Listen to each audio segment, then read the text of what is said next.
Blood stained the pristine snow, a stark contrast against the biting white expanse. A lone figure scrambled through the desolate, snow-covered forest, breath puffing out in ragged gasps. Frustration etched his face as he cursed the overwhelming cold. He sprinted onward, confusion clouding his thoughts. Why was he being chased? A searing pain reminded him of the wound on his shoulder. He pushed forward relentlessly, but another sharp pain ripped through his side as he was struck again. He barely registered the agony before collapsing face first into the deep snow. A groan escaped his lips. A voice echoed through the trees, mocking his attempt to flee. The speaker advised him to die obediently, stepping closer. Emerging from the swirling snow, the man, flanked by others, addressed the fallen figure with cold formality as Master Baekjun. Panic began to set in as Baekjun questioned how everything had gone so wrong. His mind flashed back to a fateful moment, a bet he never should have made. It had started simply in a game chat room. A user named Supreme Lord had issued a challenge. Clear the game via a specific route, and a wish would be granted. He recalled his thoughts then, sitting before his monitor, musing if the wish could make him rich or handsome. It was strange. No one usually made bets in the veteran chat. He had just managed to clear the game using the character Baekjun. He wondered where the other players had gone, leaving only him and the message from Supreme Lord on the Heroes Road title screen. Heroes Road was a game set in a modern world where gates to another dimension unleashed monsters. Players controlled hunters fighting these threats. It promised growth, adventure in an elaborate world, hidden elements, and 5 distinct characters. Despite being single-player, it gained significant popularity initially. However, its fame was short-lived. A year after release, the clear rate was 0. The characters died easily, forcing players to restart from scratch. Its hellish difficulty, boasting an average clear rate of a mere 0.1%, led to its decline. Breaking down that rate revealed grim statistics. Excluding the main protagonist, hardly anyone cleared the game. In fact, only one person had ever cleared it using the character Baekjun. He sighed, remembering that player was him. His eyes scanned the nearly empty chat room list. He recalled there being over 10 people just moments before. He wondered if the game was truly dead, or if everyone had just moved to a new chat room without him. A truly sad thought if true. Suddenly, a notification announced Supreme Lord had entered. Oh, the chat room leader, he'd thought with mild surprise. The leader seemed puzzled to find someone still there, mentioning having kicked everyone out, ignoring the gamer's question about where everyone went. Then came the unexpected bet offer again. Clear the game via the proposed route for a wish. A wish? He idly wondered if asking to be rich and handsome would work, chuckling to himself. But what if he failed? The leader vaguely replied he'd think about consequences upon failure, urging him to try. The gamer found this deeply suspicious. The leader then asked if he'd cleared the game before. The gamer hesitated. If he revealed his unique achievement, the leader might brag about it before he could. He mused that hardcore gamers often turn into attention seekers. Perhaps the saying was true. This might be his only chance for recognition. The leader pressed again about the bet. Weighing his options, he figured even if it was fake, he had nothing to lose. He typed his agreement. The leader noted he was the last one, the best player so far. Of course, he thought smugly, he'd just completed the game with the final, hardest character. No matter the route proposed. His thoughts were cut short as his vision swam, the screen glitching erratically. A wave of dizziness washed over him. A final message pulsed on the screen. This is no longer a game. It's going to become reality for you. Darkness crept in. You chose to do this, the screen declared. He blinked, finding himself lying in the snow again, the world still spinning slightly. A dark, cloaked figure vanished into the blizzard just as he looked up. What was that? He struggled to his feet, looking around the endless white expanse, utterly lost. A sense of profound disorientation gripped him. His hand went to his head, grasping long strands of dark hair. Had his hair always been this long? He felt like he'd stumbled into a bad ice sky plot. His eyes narrowed, focusing. The figures from before materialized through the snow again. There you are, Master Baekjun. The leader, Shin Woo-hyun, greeted him coolly. Baekjun stared, recognizing the face of a game character. Was he dreaming? Why was he seeing Shin Woo-hyun? Shin Woo-hyun confirmed his identity with a smile, mentioning the day's training. Even the lines were exactly as Baekjun remembered from the game. Shin Woo-hyun apologized, stating that today's training would be far harsher than anticipated, his expression turning grim. The reason, he revealed, was that Baekjun's older brother wanted him dead. Before Baekjun could process this, Shin Woo-hyun lunged. Pain exploded in his arm as a blade cut deep. He choked back a cry. Shin Woo-hyun sounded almost impressed, noting he'd aimed for the heart, but Baekjun managed to twist away. He acknowledged that even with a weak body, the blood of a sword saint flowed within him, but declared that legacy ended here. As long as Baekjun lived, he was a shame to the clan. As a final courtesy for the time spent training him, Shin Woo-hyun promised a painless death. This couldn't be real. It wasn't a game or a dream, but how? No, he couldn't waste time wondering how. The stark reality was clear. If he messed up now, he would die. He forced himself to take a breath, trying to calm his racing heart. The wound throbbed fiercely, warm blood soaking his clothes and dripping down his arm. This pain was undeniable proof. This wasn't a dream. What was happening? What was he doing here? The final message echoed in his mind. This is no longer a game. It's going to become reality for you. The long hair, the wound, being hunted by Shin Woo-hyun in this snowy hellscape. It all clicked into place with dreadful certainty. He had become Yu Baekjun. Understanding the how didn't matter now, survival did. He'd played this game, this character's route, countless times. He needed to remember. The start of Yu Baekjun's route. Shin Woo-hyun watched him, face unreadable. The first step was always the same. Run away as fast as humanly possible. His pursuers watched his desperate flight. Shin Woo-hyun remained still, observing. Baekjun screamed, pushing his injured body, stumbling and falling again in the thick snow. Shin Woo-hyun's voice dripped with condescension as he remarked on the poor escape attempt, reiterating that obedient death would make things easier. He called out his name again, Master Yu Baekjun. Baekjun gasped, forcing himself onward, needing just a little more distance. Shin Woo-hyun continued, assuring him he wouldn't face the afterlife alone. After killing Baekjun, he planned to eliminate his other servants, including Choi Sungmin. He then casually asked if Baekjun had any last words. As he spoke, one of his companions glanced around, noticing the blizzard seemed to be intensifying suddenly. Baekjun slowly turned, catching his breath. Last words? Yes, he had some. He looked Shin Woo-hyun straight in the eye and delivered them with venomous clarity. Fuck off, loser. Shin Woo-hyun froze, stunned.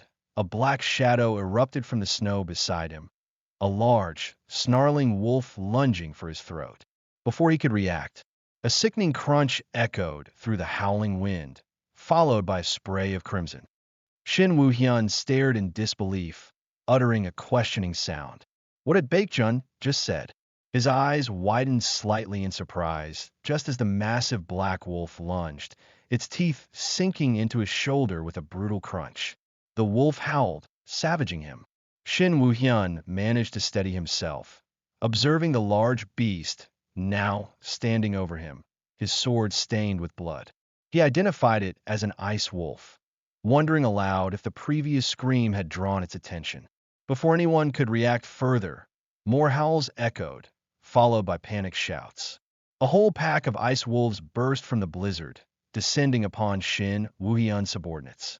He looked on with disdain, internally noting their fear. He thought that most of these young trainees would likely prove useless in the future. Still, the pack was an annoying obstacle. He knew he needed to deal with them quickly, but his priority remained Yu Baekjun. He turned, scanning the swirling snow, only to find the spot where Baekjun had fallen empty. Meanwhile, Baekjun groaned, having tumbled into a deep pit hidden by the snow. Pain flared through his body as he landed awkwardly. He clutched his side where he'd applied some hastily gathered herbs, wondering if he'd messed up the combination. He cursed inwardly. The pain was intense. Just then, a golden status window materialized before him. It announced that despite his lack of skill, his understanding of medicine allowed him to create a new ointment, startling him. Another window popped up, confirming he'd used an unnamed person ointment. The final notification stated his injuries would heal, and he'd gain high cold tolerance for a short while. His eyes widened slightly as he felt a warm sensation spread from his wound, the bleeding stopping and the flesh knitting closed. He let out a breath of relief, realizing he must have mixed the herbs correctly after all. That made sense. While he didn't know the other game characters well, he couldn't possibly forget Ubaekjun's route. He grimaced, recalling that it took him 2 long years to finally beat it. He paused, taking stock. He sighed, muttering that he was thoroughly screwed. Why did it have to be Ubaekjun's route? He recalled the lore. The Sword Saint clan, located in Korea's Sirak Mountain, was founded by the legendary martial god who helped resolve a major gate incident long ago. Though the martial god vanished, the clan thrived using the books he left behind, establishing itself as a reputable force. Ubaekjun was one of the 5 children in the main family with a right to succession. This reality, Baekjun thought, was so much harder than the game. Thanks to the ointment, he'd stopped the bleeding and wasn't freezing, but its effects would only last about 30 minutes at most. Time was short, and every decision mattered. He remembered seeing the status window message earlier. That meant the hero's road system was still active here. He commanded the system to show his status window. A panel shimmered into existence before him. He already knew, but seeing it was still disheartening.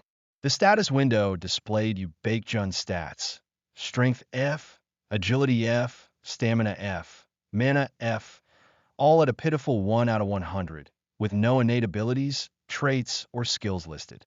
He knew it was bad, but seeing it laid out confirmed Ubaekjun's stats were basically F-tier garbage, making him little more than a walking scarecrow. This route started with a near-fatal injury, making it incredibly hopeless from the beginning. Any mistake meant death, compounded by bleeding out while being hunted. The Ice Wolves had bought him some time, but Shin Woo-hyun wasn't an easy opponent and possessed a tracking artifact, meaning discovery was inevitable. His abilities were rock bottom, and he had 0 items. How could he possibly survive? Moving forward, what was the key to surviving the Ubaekjun route? His eyes narrowed in determination. There was only one path, the Forest of Mazes. He knew there had to be a way out through there. Back near the pit, Shin Woo-hyun and his group surveyed the carnage left by the Ice Wolves. Suddenly, a pendant around Shin Woo-hyun's neck began to glow. One of his subordinates pointed it out. The tracking magic artifact was active. Shin Woo-hyun cursed Baekjun as a rat-like bastard, holding the glowing artifact and vowing to catch and kill him this time. He noted the direction indicated. One subordinate confirmed it pointed towards the Forest of Mazes. Shin Woo-hyun's face hardened. He ordered everyone to prepare to risk their lives entering the forest. This much, he thought, was necessary to gain Uterang's acknowledgement and secure his position. He strode forward purposefully. Baekjun pushed himself, gasping for breath as he ran. In the world of Heroes Road, monsters were humanity's main enemy, fought by hunters. Gate and monster difficulty varied greatly. Monsters fell into categories: easy, tricky, and difficult. However, there was one area all hunters avoided due to its extreme difficulty. The very place he was heading, Sirak Mountain. It was a living hell, unlike any other. Since monsters established their own ecosystems here like wild beasts, the already treacherous mountain terrain became a place hunters shunned. It was obvious that Sirak Mountain was no place for the current, pathetically weak Ubaekjun without a full guard detail. So why was he here? The answer lay with Master Shin Woo-hyun. As Ubaekjun's instructor since childhood, Shin Woo-hyun supported Baekjun's older brothers instead. While those brothers were away, Shin Woo-hyun received orders to kill Baekjun and lured him high into Sirak Mountain to do so. In essence, the player needed to survive these snowy fields and somehow return to the clan. That was the standard approach to Ubaekjun's route in the beginning. However, Baekjun stopped, his eyes landing on his goal. Found it, he breathed. The reason he'd been wandering instead of returning directly to the clan was the existence of an unrevealed secret in this rarely visited part of Sirak Mountain. Deep within the forest of mazes lay a hidden opportunity, marked by an ancient stone tablet bearing a stark warning. Those without the courage to lose their lives, those without ice-like cool-headedness and a broad view of the world, leave his place. Just as Baekjun reached the tablet, Shin Woo-hyun and his followers arrived behind him. One female subordinate nervously asked if they were truly entering the forest of mazes, worried they might suffer the same fate as the countless others who died there. Shin Woo-hyun acknowledged her concern, but stated he needed to confirm the corpse. He reassured her, telling her not to worry excessively, as they possessed the artifact from young Master Yu Taerang and wouldn't get lost. But something bothered him. Was Yu Baekjun always this brave? It felt as if he had become a completely different person. His gaze followed Baekjun's path towards the ominous forest of Maze's entrance. He announced that their target was moving. Examining the footprints, he noted the snow hadn't covered them much, meaning Baekjun passed recently and couldn't be far, especially considering his injuries. Their orders were clear: pursue and eliminate him immediately. The swirling snow partially obscured the path ahead. Shin Woo-hyun raised his fist, signaling the advance. He declared their direction, leading the group into the treacherous woods. They ran through the snow-laden trees. After some time, the female subordinate spoke up hesitantly. She addressed Shin Woo-hyun, expressing worry that they seemed to be walking in circles and questioning if they were on the right path. Shin Woo-hyun sharply reminded her of their location. Confused, she asked what he meant. He kicked at a nearly invisible corpse half buried in the snow, startling her. She quickly regained her composure and continued running. Shin Woo-hyun explained that this was the forest of the labyrinth. It was impossible to tell if one was progressing or merely looping back. He speculated that the man whose corpse they just passed likely wandered for days, maybe longer, before succumbing. That was the fundamental nature of this place. Letting one's guard down meant wandering until death. Meanwhile, Baekjun pushed himself against a large rock, gasping for air. He felt like he was truly about to die. These moments reminded him just how miraculous medicinal herbs could be. But more than the physical strain, it was the chilling realization dawning on him. He knew it instinctively, seeing the small drops of his own blood staining the snow. He could genuinely die here. He cursed the supreme lore guy under his breath, wishing he'd been warned about such a high-stakes bet.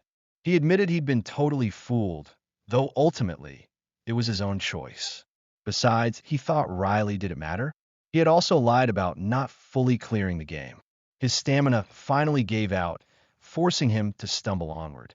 He scanned his surroundings, breathing heavily, believing his destination should be nearby.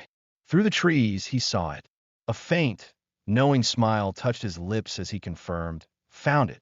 He stood at the edge of the labyrinth, a sheer, deep cliff face. He remembered the despair he felt the first time he reached this point in the game, thinking it was just cliffs after finding what seemed like an exit. He thought it was wasted time back then, but now that knowledge was invaluable. He steeled himself, knowing he needed complete focus from now on. It was about time. Just then, Shin Woo-hyun's voice echoed, calling his name. His pursuers had arrived.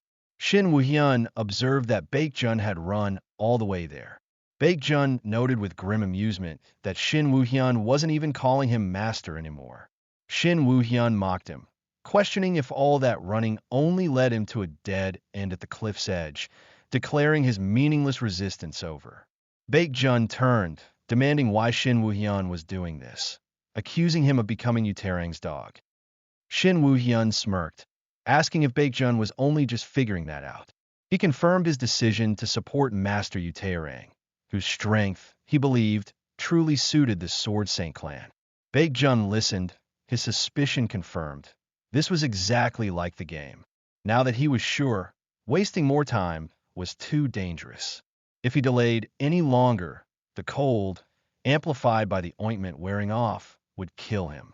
He plunged his hand into the freezing water pooling near the cliff edge, bracing himself against the shock. Shit, the frostbite wasn't the immediate issue. At this rate, he'd bleed out or freeze first. Shin Woo-hyun noted that all the talking had wasted too much time, predicting Baekjun would die before he even needed to strike the final blow. He offered to end it quickly, rather than letting Baekjun suffer a slow, painful death, calling it his last act of mercy. Baekjun shivered, sarcastically thanking him for his kindness. Since it was the end, he decided to reveal something too. He looked pointedly at the artifact around Shin Woo-hyun's neck.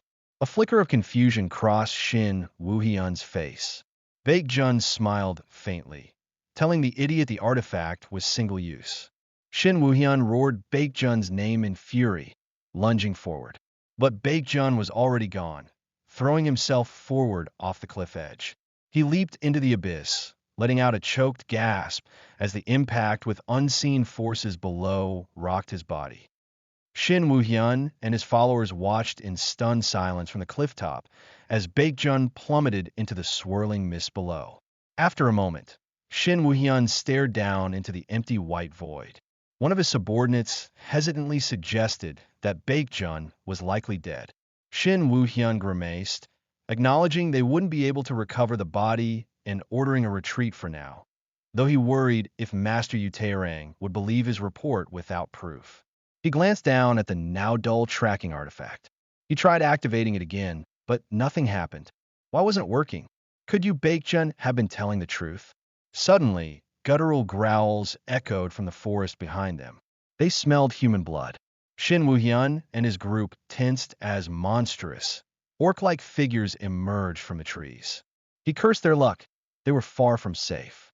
Far below, Baekjun slammed onto a rocky outcrop, jolting violently through the air before hitting the ground hard. He coughed violently, blood splattering the stone, struggling to push himself up, groaning in agony. His eyes narrowed with determination. Just then, a small, book-like object floated down, glowing brightly before him. A brilliant light flared as the book descended towards Baekjun. He instinctively reached out, his fingers grasping the ancient, glowing tome. Pain still racked his body, but a fierce determination burned within him. He needed to recover, and quickly. He slumped to the cavern floor, one hand protectively covering the book as its light pulsed softly. A familiar chime echoed as a status window appeared. The message stated that the martial god's book had verified his qualifications. Another followed almost immediately. His blood relations were also verified. The system then assessed his physical attributes, delivering the blunt verdict, a body with zero talent. Baekjun grimaced. He knew his starting stats were trash, but seeing it spelled out was still a low blow. Suddenly, a surge of golden energy erupted, engulfing him completely. The system announced it was forcibly awakening the dormant martial god's bloodline within him using the current system.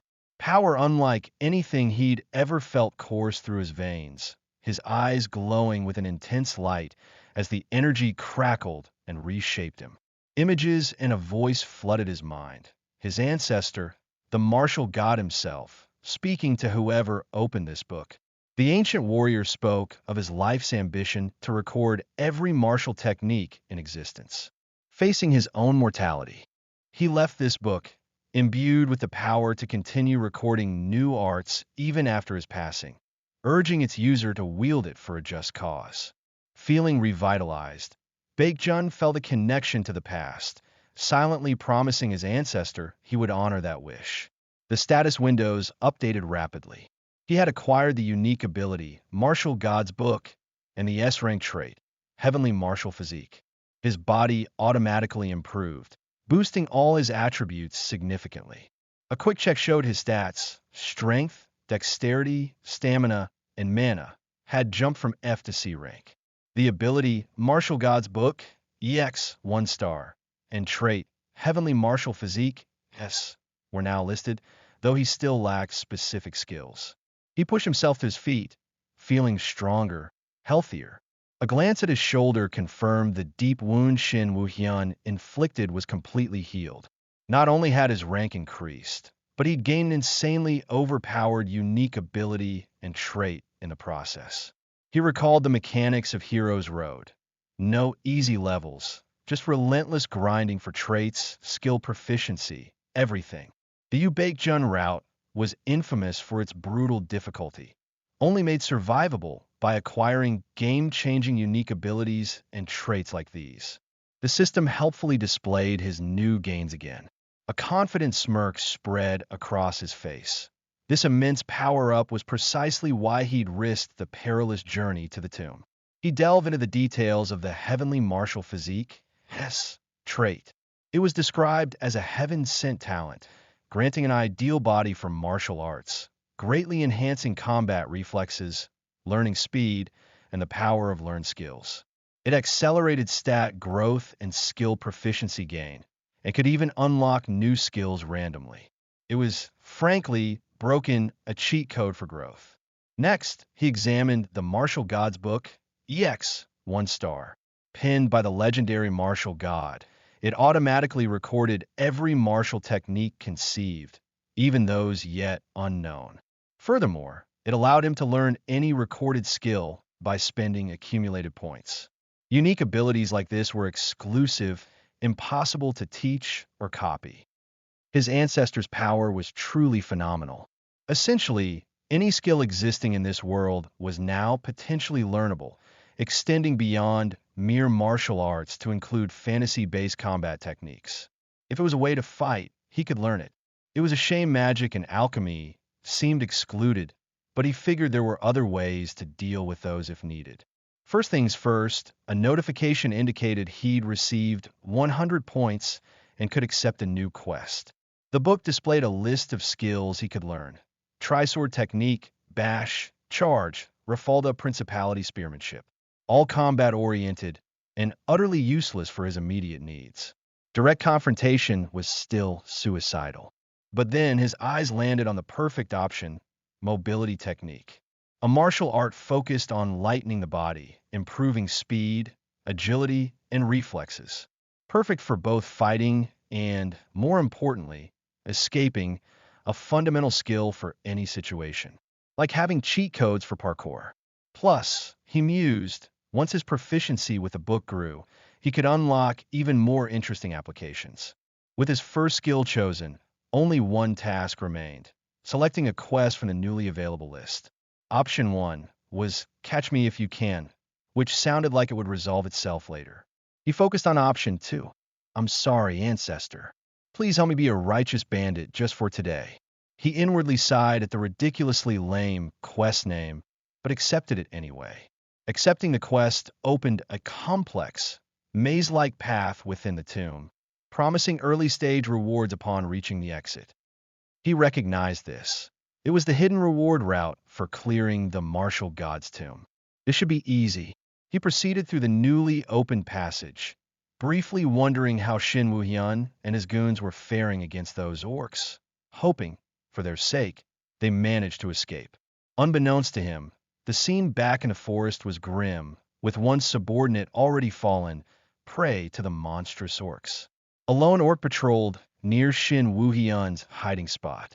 Shin Woo-hyun himself was crouched behind a tree, trembling, terrified, as a colossal white serpent appeared, engaging him. Deep within the tomb's passages, Baekjun located and gathered the necessary quest items. Rare medicinal herbs glowing faintly in the dim light. He checked his inventory: sun herb, fire spear herb, and the coveted fire ginseng. Yes, that was everything. All that was left was to open the large wooden chest waiting at the end of the passage. He heaved the heavy lid open. Inside rested a glowing, 1,000-year-old snow ginseng and a simple drawstring pouch. System messages confirmed the acquisition: 1,000-year snow ginseng and treasure keeper's pouch. Quest complete. Rewards: 500p and Black Demon, row granted. With its role fulfilled, the Martial God's tomb began to destabilize, initiating his return to the surface.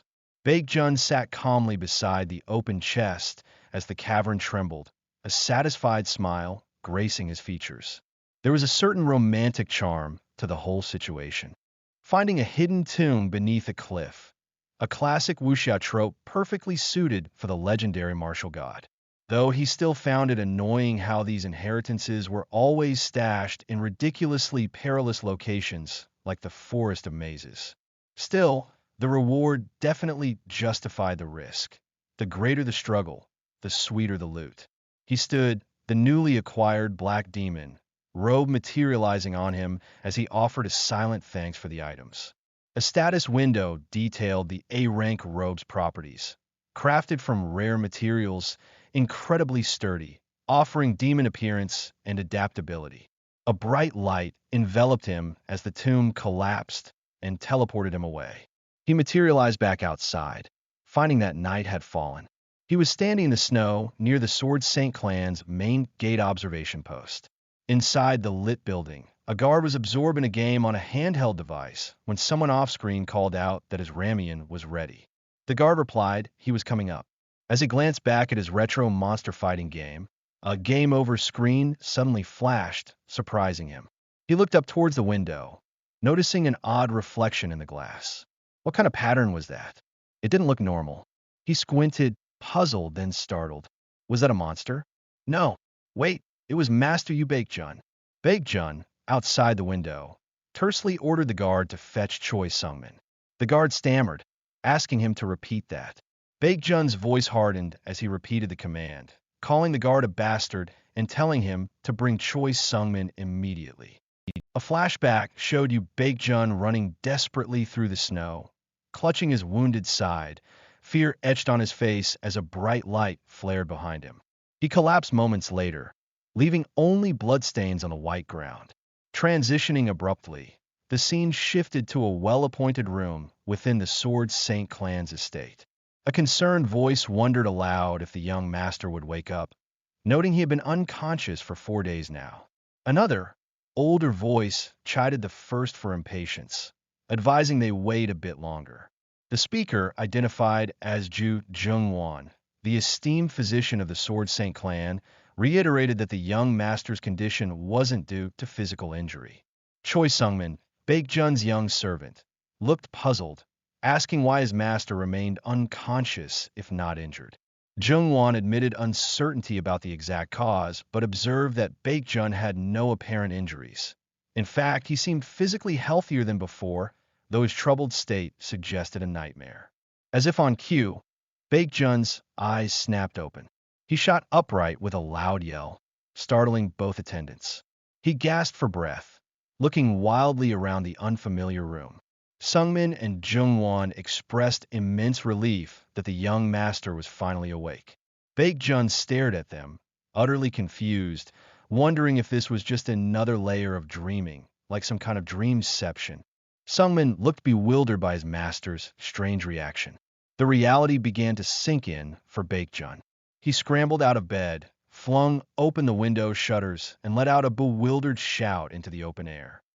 Below, in a courtyard, clan trainees were practicing diligently, urged by their instructor to be quicker and sharper. 2 trainees chatted nearby about their next assignment, a B-rank gate in the western region, needing clearance before it expanded beyond the mountain. Still reeling, Baekjun asked aloud where he was. Jungwon gently informed him he was in the Sword Saint clan compound, adding that it was also his home, gesturing towards the sprawling, magnificent estate visible outside. Baekjun stared, stunned, finally accepting this wasn't a dream. Jungwon observed his disorientation and inquired if he felt pain anywhere. Baekjun mumbled about a slight headache. Jungwon concluded he needed medicine and turned to prepare some, while Sungmin eagerly volunteered to fetch food. Baekjun stopped Sungmin, who paused, asking if his master needed anything else. Baekjun asked what day it was. Sungmin informed him it was the 15th, meaning he'd been asleep 4 days. Baekjun then pressed for the year. January 2035, Sungmin confirmed. The date clicked. It matched the game's starting point. Sungmin excused himself to bring food quickly. Left alone, Baekjun looked at the glowing status window hovering over his lap. The date was right. A notification confirmed the "Catch Me If You Can" quest, escaping Shin Woo-hyun, was cleared, awarding 100p. There was no denying it. This was definitely real. He let out a long breath, relieved to have made it back safely. The clan grounds looked peaceful under the clear sky. Later, Baekjun sat before a hearty meal, contemplating his situation. He had returned home as planned, but this place wasn't necessarily safer than the snowy wilderness. The Sword Saint clan annex was a viper's nest of power struggles. It was inevitable for children of powerful clans to vie for control. He thought of his siblings, Yu Taerang, the ruthless eldest son, Yu Jungian, the eldest daughter, Yu Kangho, the third son, and Yu Min, the fourth daughter. And then there was him, Yu Baekjun, the youngest, currently just trying to eat his steak. Originally, there were 3 more children, but Taerang had killed them, a common, albeit brutal, sibling power struggle. It was safe to assume Taerang would become the successor. He would most likely be the next clan head, a fact the other children were well aware of. The quick-witted Kangho had already sided with Taerang, while Jungian had mostly given up ambition, and Min held no interest in leadership.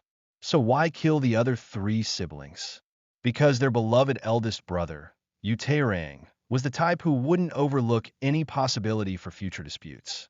His goal was to end the succession struggle decisively, a horrifying principle he actually put into practice. He left no space for any potential rival faction to form. Taerang sought absolute power.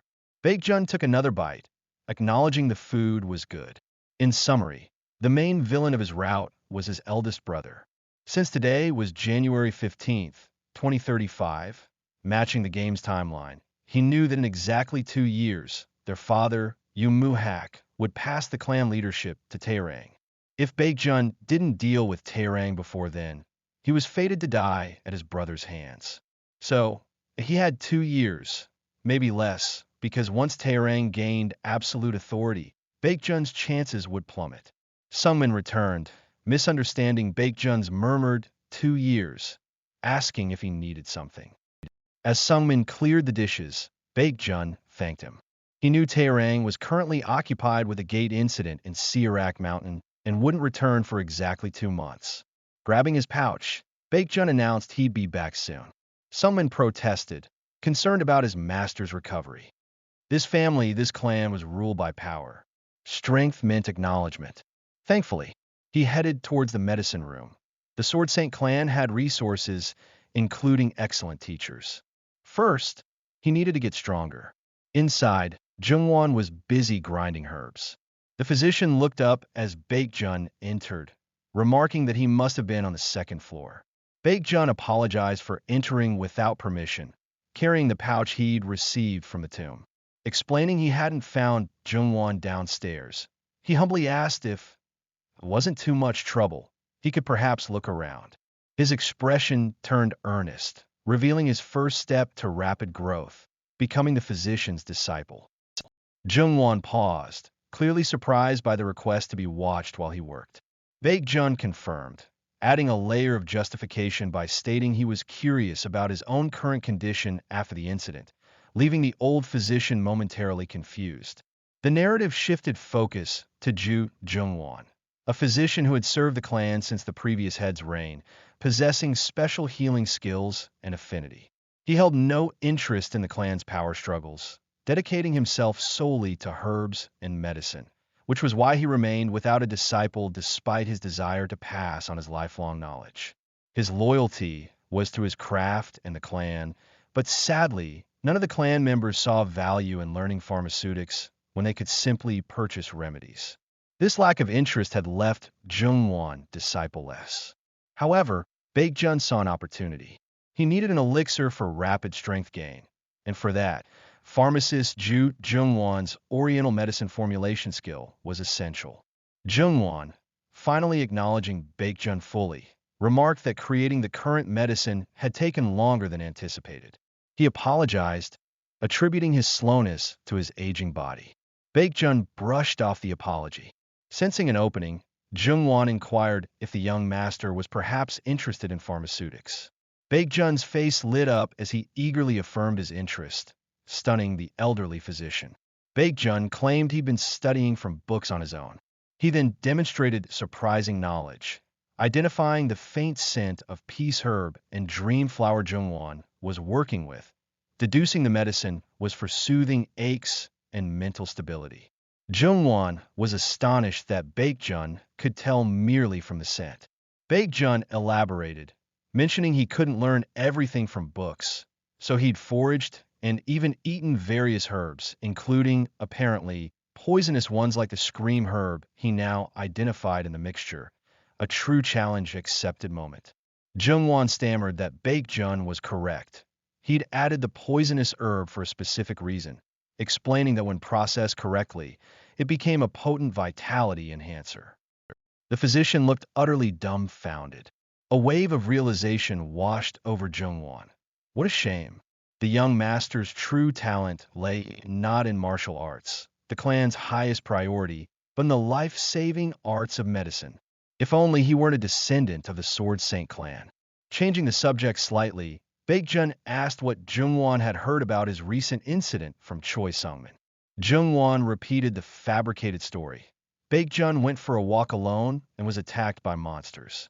Just as Baekjun thought, Jungwon was unaware of Shin Woohyun's assassination attempt.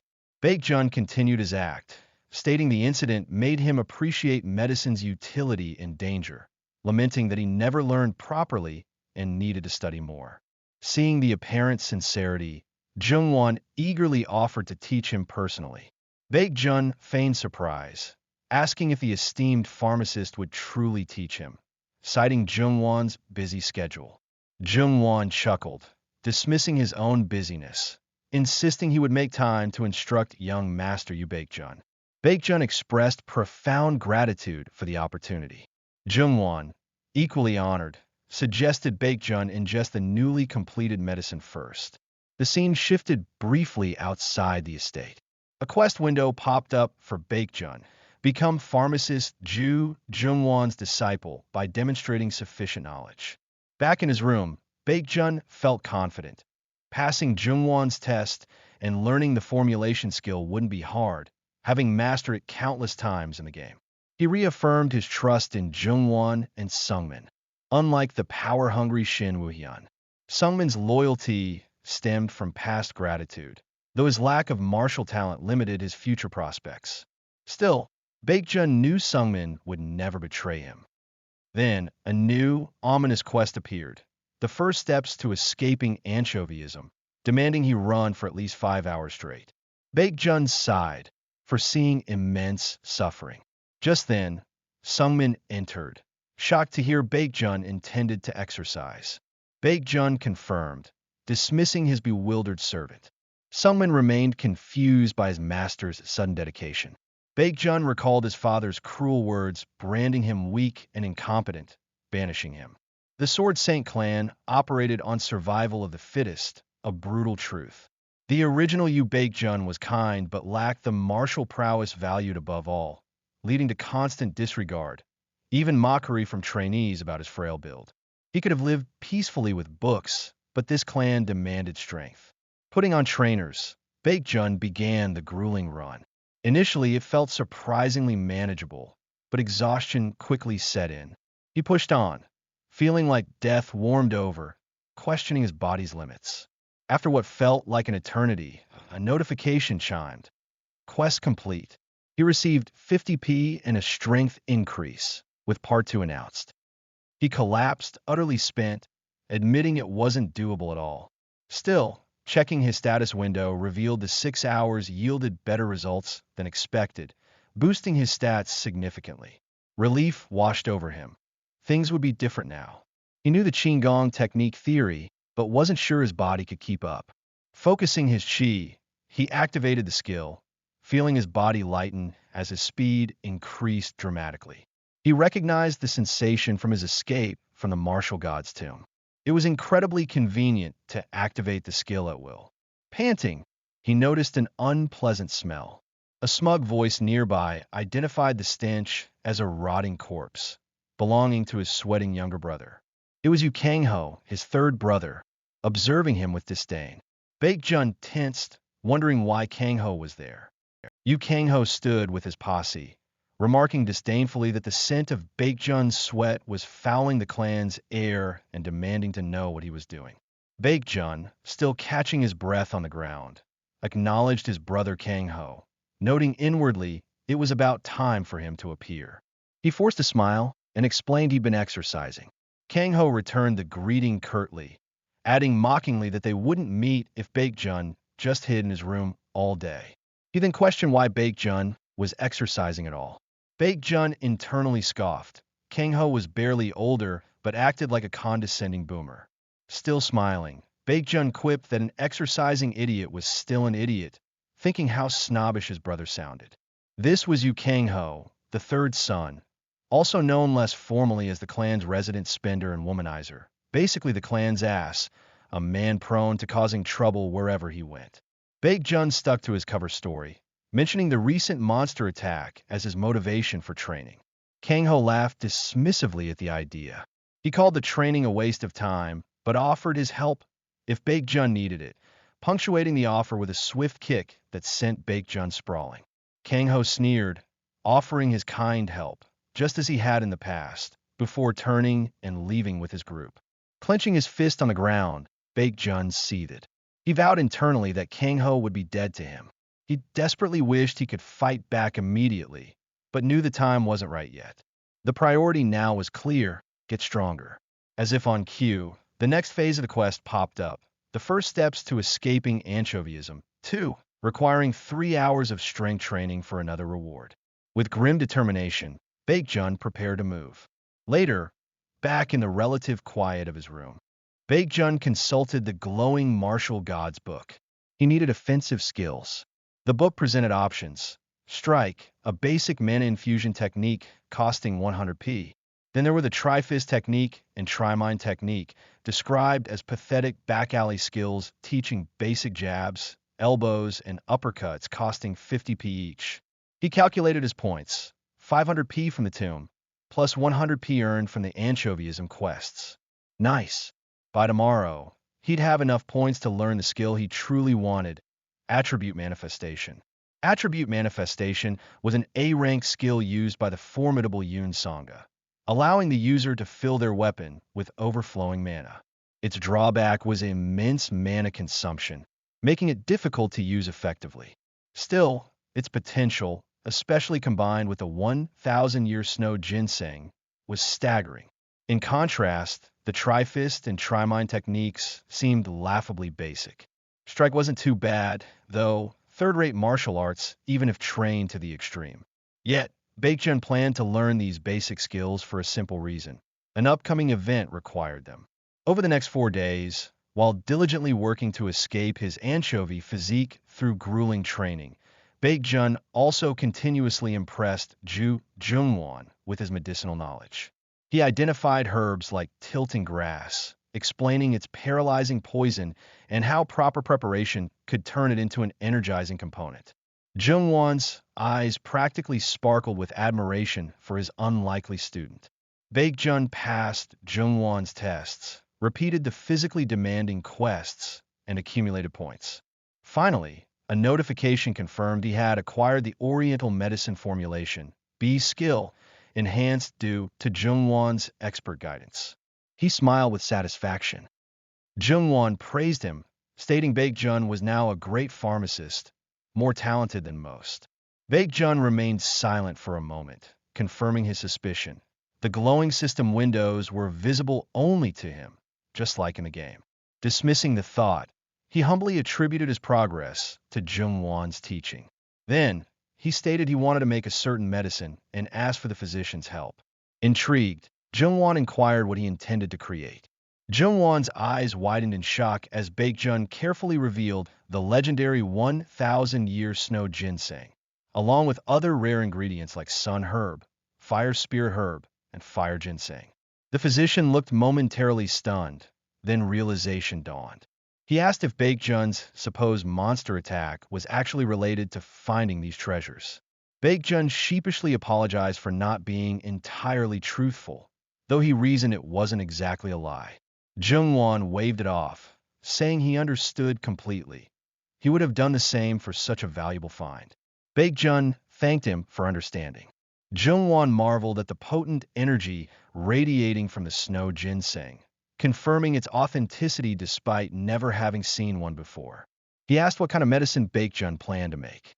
Baekjun explained his goal: to create a pill maximizing yang energy, potent enough to suppress the snow ginseng's overwhelming yin energy.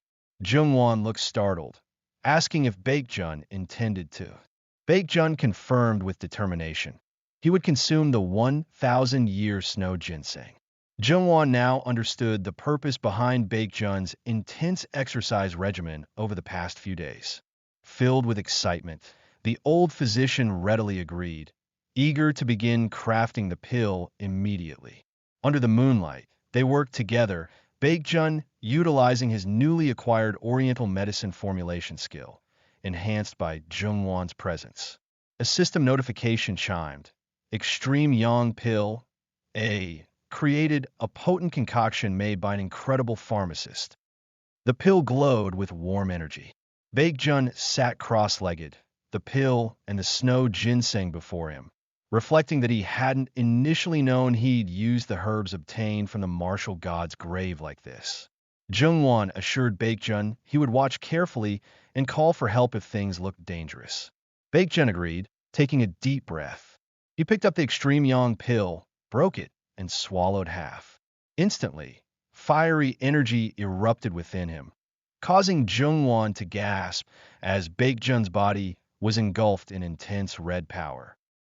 Baekjun grunted, his eyes glowing fiercely with contained power. The heat was unbearable, a scorching inferno threatening to consume him, but he knew he had to endure it. The yang energy hadn't fully permeated his body yet. He focused, waiting for the energy to slowly begin circulating. His eyes snapped open. The moment was now. He swiftly grabbed the 1,000-year snow ginseng and consumed it without hesitation. The effect was instantaneous and violently opposite. An explosion of glacial blue energy surged through him, freezing every meridian in his body. He grit his teeth against the numbing cold, his hair floating wildly as the yin energy overwhelmed him. He cursed inwardly, realizing he needed to channel the rampaging energies more calmly. Jungwon cried out in alarm, witnessing the chaotic blue aura engulfing Baekjun, who levitated slightly off the floor. This wasn't good. The physician declared he needed to call for help immediately. But before Jungwon could move, Baekjun's hand shot out, firmly gripping his knee to stop him. Jungwon stared, bewildered, as Baekjun began performing a cultivation technique. The physician recognized the process, but noted internally that this specific technique wasn't one used within the Sword Saint clan. Baekjun was employing the Trimine technique, that supposedly sad and pathetic method, using it now to desperately gain control over his mana flow. Slowly, the turbulent blue energy began to smooth out, flowing in a controlled, albeit powerful, current around Baekjun. He breathed out, finally stabilizing the overwhelming power. Jungwon could only mouth the word impossible. Baekjun confirmed inwardly that the energy was finally circulating properly. The physician couldn't believe his eyes. It was a miracle Baekjun had even survived ingesting the ginseng, let alone performing a successful cultivation technique, and an unfamiliar one at that, immediately afterward. Baekjun closed his eyes, fully absorbing and harmonizing the power, his own eyes gaining a faint blue luminescence. The process finally concluded under the quiet moonlight. Baekjun walked calmly out into the courtyard. A still astonished Jungwon followed, asking how the young master had trained such a cultivation technique. Baekjun chuckled, scratching the back of his neck nonchalantly, claiming he'd just copied something he saw someone else do. He felt he'd covered it up adequately, though he suspected the old physician was now overestimating his baseline abilities quite significantly. Finding a clear space, he decided it was a good spot and activated his status window. His strength, dexterity, and stamina were now C rank, 20 out of 100, but his magic power had jumped significantly to be rank 7 out of 100. He still possessed the Book of the Martial God, the heavenly martial physique trait, and his learned skills, including the newly acquired attribute manifestation, A. Furthermore, the elixirs provided temporary buffs, drastically increasing stat and skill growth rates, along with fatigue recovery. He felt great. The magic power increase and the buffs were excellent outcomes. Now, clenching his fist, it was time to test his new A-rank skill. He focused, channeling the mana according to the principles of attribute manifestation, a skill created by the magic swordsman Yun Sanga to contain her overflowing power, fusing strength and magic into an aura. Yun Sanga, a named character from Heroes Road, possessed the unique ability Dragon's Heart, granting her an insane amount of mana. Feeling the power build, Baekjun slammed his fist into the ground. An explosion of frost and raw energy erupted outwards, shattering the courtyard floor into icy shards. As expected, the A-rank skill was undeniably powerful. However, the cost immediately hit him. He gasped, doubling over as the immense mana drain left him breathless. It was to be expected, he reasoned, since the skill was designed for Yun Sanga's massive reserves. He acknowledged that he only managed to pull it off thanks to the massive boost from the 1,000-year snow ginseng. Normally, attempting such a skill would be reckless. He mused on Yun Sanga's whereabouts, guessing she was likely in the US around this time according to the game's timeline. It would be interesting to meet her later. For now, it was time to prepare for the first main event. The next morning arrived. Choi Sungmin brought Baekjun's breakfast, remarking that the young master had been getting up unusually early lately, causing the servant himself to lose sleep. Baekjun inquired if anything special was happening with the clan that morning.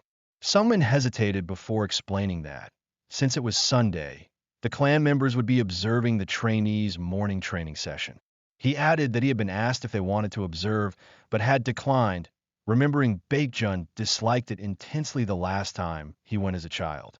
To Sungmin's utter shock, Baekjun announced he would be going this time. Baekjun stated coolly that participation was his duty as a clan member. Sungmin reminded him of the childhood incident, how Baekjun had vowed never to watch again, which had infuriated the clan master. Baekjun cut him off, noting they only had an hour, and instructed Sungmin to get ready and inform the relevant people of his participation. Sungmin hesitantly agreed. They walked together through the clan grounds. Other clan members noticed them, whispering and wondering why Baekjun, of all people, was heading towards the training observation. Baekjun ignored their stares. The narrative explained the old custom. Trainees endured group sessions each morning, observed by instructors and family members. Baekjun considered it a useless custom as he continued walking. Among the observers seated on the platform, one figure stood out. Umahak, the current formidable head of the Sword Saint clan. Baekjun approached the elevated platform where his father, Umuhak, sat enthroned. The pressure radiating from the clan head and the assembled figures was intense. Umuhak, the master, exuded an imposing aura. Standing behind him were the formidable master combat instructors. A voice called his name. It was his eldest sister, Jian, seated nearby. She inquired with superficial concern if he was all right after the reported monster attack. Identifying her as the eldest daughter, Baekjun offered a polite, forced smile, confirming he was well thanks to physician Ju Jungwon's help. From another seat, his brother Kangho sneered, calling Baekjun a loser. He questioned how a member of the Sword Saint clan could nearly die from mere monsters, declaring Baekjun a shame to the family. Baekjun internally urged himself to endure and think happy thoughts. His gaze shifted to the figure beside Kangho. It was Yumin, the fourth daughter, observing him with detached amusement. He remarked on hearing Baekjun frequented the medicine room, suggesting it suited someone talentless in swordsmanship who preferred reading books. Baekjun sighed inwardly. He had tried to ease into things, but it seemed the main event needed to start sooner. Kangho continued his insults, calling Baekjun pathetic and ordering him to follow later so he could teach him proper swordsmanship, nearly slipping and saying kill. Baekjun finally looked directly at Kangho, his patience gone, asking coolly if his elder brother could please shut his mouth. The instructors seemed impassive, while Yumin watched with faint interest. Baekjun stood before his seated siblings. Kang Ho looked utterly bewildered by the sudden retort. Baekjun continued, remarking he could smell Kang Ho's foul breath from a distance, asking if his brother hadn't noticed the smell after all those cigarettes and coffee. Kang Ho sputtered, asking what Baekjun had just said. Baekjun took a step back, advising him to brush properly and scrape his tongue if he planned on chasing women. Jian Jian subtly covered a smirk, while Kang Ho trembled with barely suppressed rage. The third brother shot up, calling Baekjun a bastard and accusing him of having a death wish. Ignoring the fuming Kang Ho, Baekjun knelt respectfully before his father. He stated he had a request. He wished to learn martial arts. As the trainees began their drills in the background, executing the heaven-surging sword techniques, first form, the observers watched Baekjun. His father, Yumuhak, finally spoke, asking what Baekjun was doing there, stating it wasn't a place for someone uninterested or untalented in martial arts. Baekjun replied he'd recently developed an interest. His father pressed, reminding Baekjun he'd always claimed he didn't want to learn techniques meant to kill.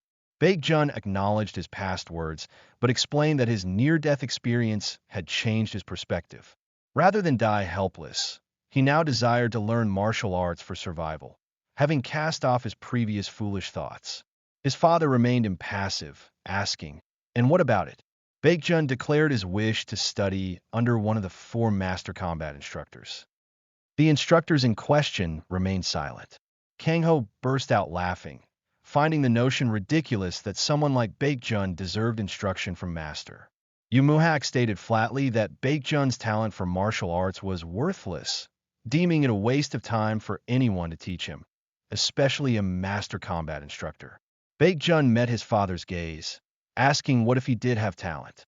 He knew exactly what his father would say. He would prove his talent, enough to warrant a master combat instructor's teaching. Yumin raised an eyebrow, inquiring how he planned to do that. This was the first main event.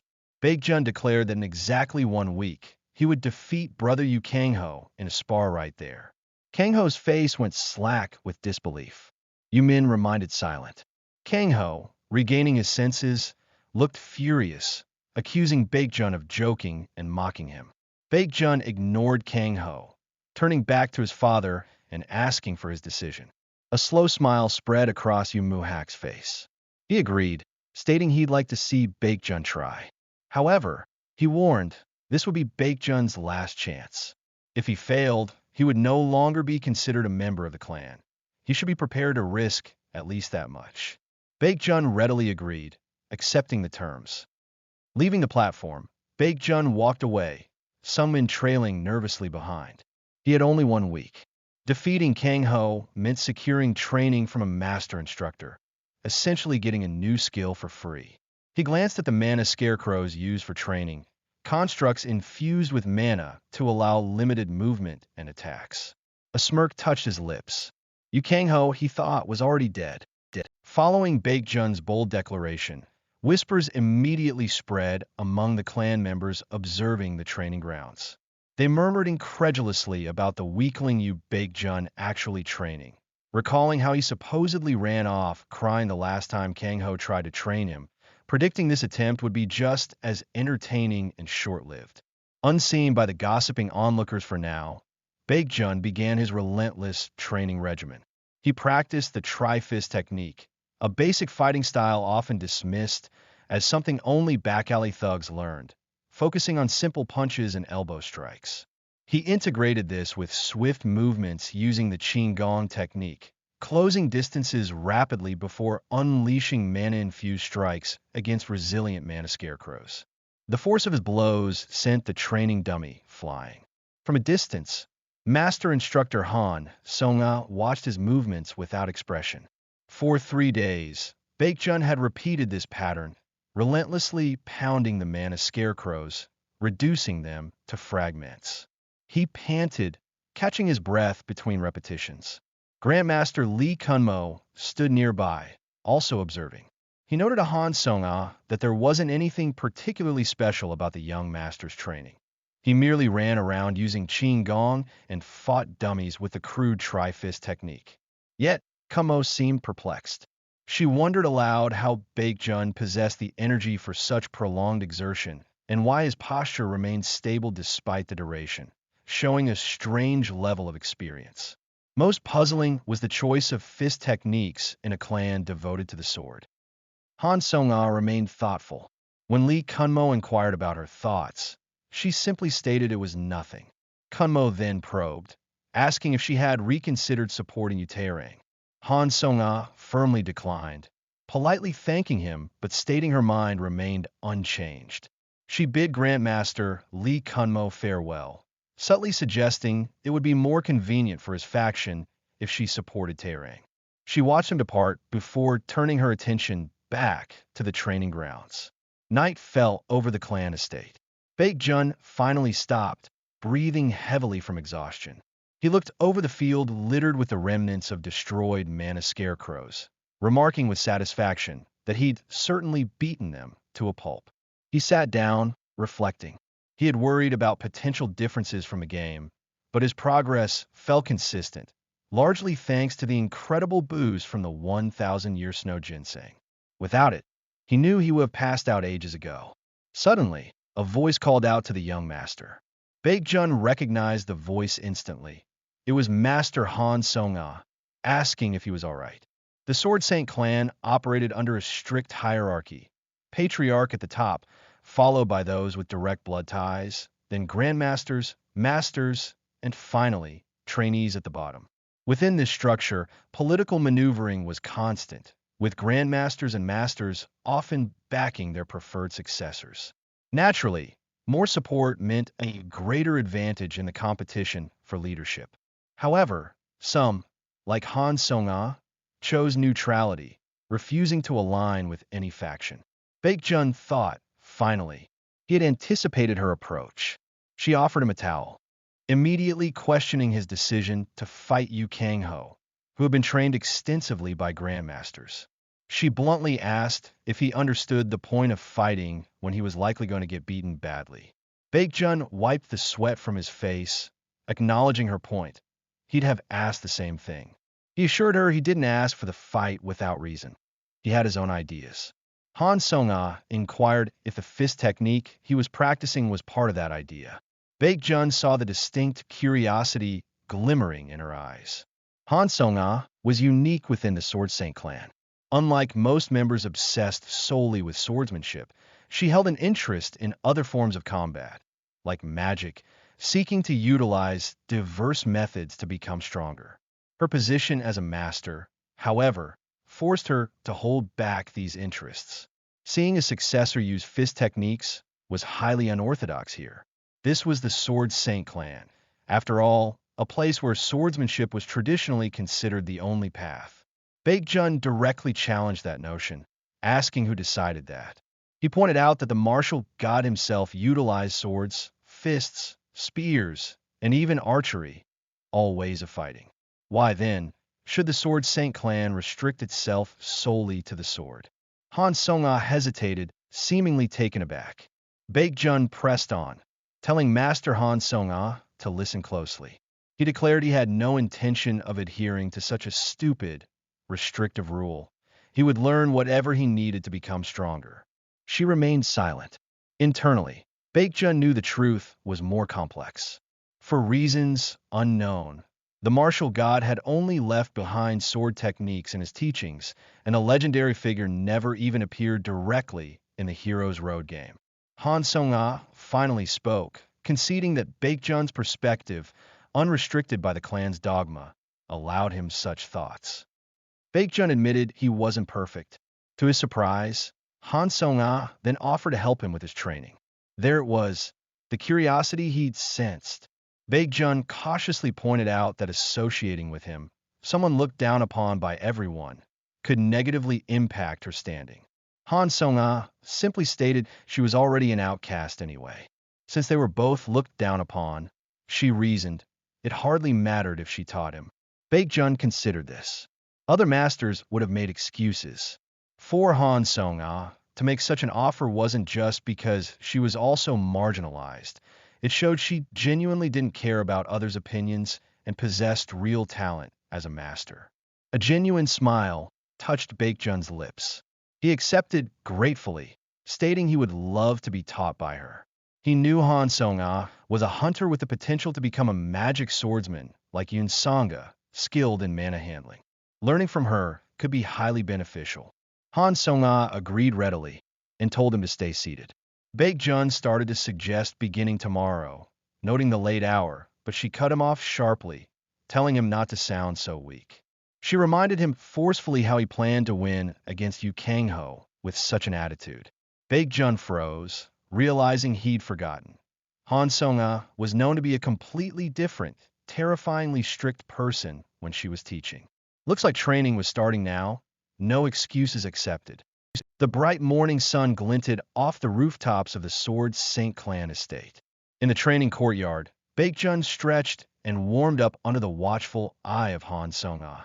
She stood silently for a moment, observing him. She began the instruction, explaining that the clan used the heaven-surging mind technique as its foundation. While acknowledging it took time to master, she affirmed that as the technique left by the martial god, none was better suited for cultivating mana within the clan. However, she revealed she had slightly modified the version she would teach him. She informed Baekjun she would inject a small amount of her mana into his body, instructing him to focus intently on how she manipulated it. Placing her hand on his back, she channeled her mana into him. Almost immediately, she felt something astonishing, the sheer size of his dantian, his core energy center. She inwardly noted her surprise, understanding now how he could sustain the demanding Qigong technique for so long. The capacity was far beyond that of someone supposedly new to cultivation. On top of that, as she guided her mana, she sensed his vital energy and physical balance were exceptional, almost like a physique bestowed by the heavens themselves. Baekjun quickly grasped the flow, remarking he understood how it was done. He declared he would try it himself now, and Han Song-ah, slightly flustered by his rapid uptake, agreed to support him. Han Song-ah placed her hands on his shoulder and began circulating his own mana. Han Song-ah watched, knowing countless hours were typically needed for such control, especially for someone like the young master who had neglected training his entire life. She reminded herself that innate talent, like dantian size or physique potential, was separate from the learned ability to execute techniques, resolving not to judge prematurely. Then, her eyes widened in pure shock. Baekjun was perfectly replicating the mana circulation she had just demonstrated. She recalled scoffing internally whenever other instructors scrambled to serve a potential successor, finding them more interested in gaining political power than deepening their martial arts knowledge. Yet, what she saw from this young master felt different. He broke his concentration, asking how he did. Han Song-ah, caught completely off guard, stammered that it was perfect. Baekjun casually stretched, yawning, while she marveled internally at his ridiculous talent, replicating the technique flawlessly after seeing it just once. She thought he might possess the most latent talent of all his siblings. Standing straight, she reconsidered her neutral stance, recalling his earlier arguments about the martial god's diverse skills and Baekjun's vow to learn any means necessary to grow stronger. Maybe, just maybe, supporting this underdog wouldn't be such a bad thing, even if he still had a long way to go. Later, Baekjun lounged on his bed with a smug grin, thinking this was almost too easy. He mused that he could never get enough of free skills. He reviewed the conditions for activating the hidden event Han Song-ah's interest, training with non-sword skills, speaking words that piqued her specific interests, and demonstrating a great amount of talent. Fulfilling these would grant him 2 skills from her. He already had the heaven-surging mind technique. The other, he anticipated learning tomorrow. A system window displayed the details of the technique he'd just learned. Heaven-surging mind technique, B 2-star, modified by Han Song-ah to enhance mana accumulation. He acknowledged that triggering the event, despite seeming easy for him now, was actually very tricky, heavily reliant on possessing undeniable talent. But with his current otherworldly gifts, He felt confident Han Song-ah wouldn't let such potential slip by. Only one day remained until the spar. Outside, clan members watched Baekjun train relentlessly, wondering how he wasn't exhausted yet and speculating if he'd collapse before the fight even began. Han Song-ah, however, was now in full drill sergeant mode, relentlessly pushing Baekjun, correcting his Qinggong form, shouting for him to move faster, fiercer. Baekjun panted, struggling to keep up, but Han Song-ah ran alongside him, offering encouragement mixed with demands for more focus. Other trainees noted his dedication, even as Han Song-ah continued yelling for more speed. As sunset painted the sky, Baekjun finally collapsed on the ground, utterly spent. Han Song-ah declared that was enough for the day, reminding him to ensure he was in top condition for the spar tomorrow. Baekjun thanked instructor Song-ah, admitting he'd learned a lot. She expressed surprise that he'd endured the entire harsh session without complaint. He humbly credited her encouragement, stating he couldn't have done it alone. He then asked her to continue coaching him, mentioning he still had much to work on, particularly the techniques she'd taught him. Han Song-ah agreed, though internally she questioned his assessment. He claimed he had much to work on, yet he'd executed the complex mind technique perfectly on his first try. She found it ironic that the clan master had dismissed him as talentless. Suddenly, a loud crash echoed nearby, startling onlookers. Yu Kangho stormed into the training area, his face a mask of fury. He bellowed, calling Baekjun a bastard. Han Song-ah sighed in annoyance as Kangho stomped towards them. She stepped forward to intervene, but Kangho roughly told her to stay out of it. Seeing her glare, Kangho seemed momentarily cowed before lashing out, punching Baekjun hard across the face. He grabbed Baekjun's shirt, yanking him close, demanding furiously if Baekjun thought he was a joke. Baekjun, though bruised, met his brother's glare, calmly stating he didn't understand. Kangho snarled, asking why Baekjun hadn't told their father he was forfeiting the spar. Baekjun simply asked why he should do that, further enraging Kangho, who spat that there was no way Baekjun could beat him. Kangho shook him violently, ranting about the shame of having to spar someone like him. Baekjun merely asked why his brother seemed so nervous. With a faint smirk, he wondered aloud if Kangho was perhaps scared he might lose. Kangho was stunned into silence. He interjected coolly, reminding Kangho that their father had approved the fight and neither of them could back out now. Kangho looked momentarily lost. Then, he forced a dark chuckle, conceding Baekjun was right and he shouldn't have said those things. He told Baekjun he'd see him tomorrow before adding with a malicious grin that Baekjun surely knew there wasn't any rule forbidding taking an opponent's life during a spar. He warned Baekjun to prepare himself. Baekjun watched him go silently. Kangho's cronies quickly surrounded their young master, fawning over his coolness. As they departed, already placing bets on how many seconds Baekjun would last. Baekjun suggested to Han Song-ah that they head back, and she agreed tiredly. With that confrontation setting the stage, time passed, the tension mounting, and D-Day arrived. On the long-awaited D-Day, dust swirled across the vast training ground where the duel would take place. Ascending the stairs to the viewing platform, Yu Jian wondered aloud who had requested this spectacle, her sister Yumin guessing it might have been Baekjun. Jian seemed skeptical. She noted Yu Kangho was already present, looking eager, while his opponent, Baekjun, was still absent. Jian's gaze swept over the seated elders, the so-called old geezers, inwardly scoffing as she identified them as staunch supporters of her eldest brother, Yu Taerang. Her attention then focused on another figure, Instructor Jaeon, whom she considered the real prize among the instructors, someone she needed to win over to her side. Just then, Yumin called out, noticing an arrival. Footsteps echoed, kicking up more dust as they ascended. Yu Baekjun strode onto the platform, Han Song-ah following closely behind him. Han Song-ah wore a slightly concerned expression. Jian watched them, surprised, mentally questioning why Master Han Song-ah accompanied him. Baekjun surveyed the arena thoughtfully. He remarked with a relieved sigh his gratitude for the protective barrier surrounding the stage. though he quipped he wished it stopped the biting cold too.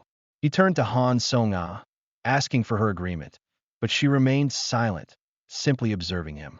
After a moment, she spoke hesitantly, admitting she didn't think he would lose. Baek-jun smiled faintly, recalling how worried his servant Sungmin had been.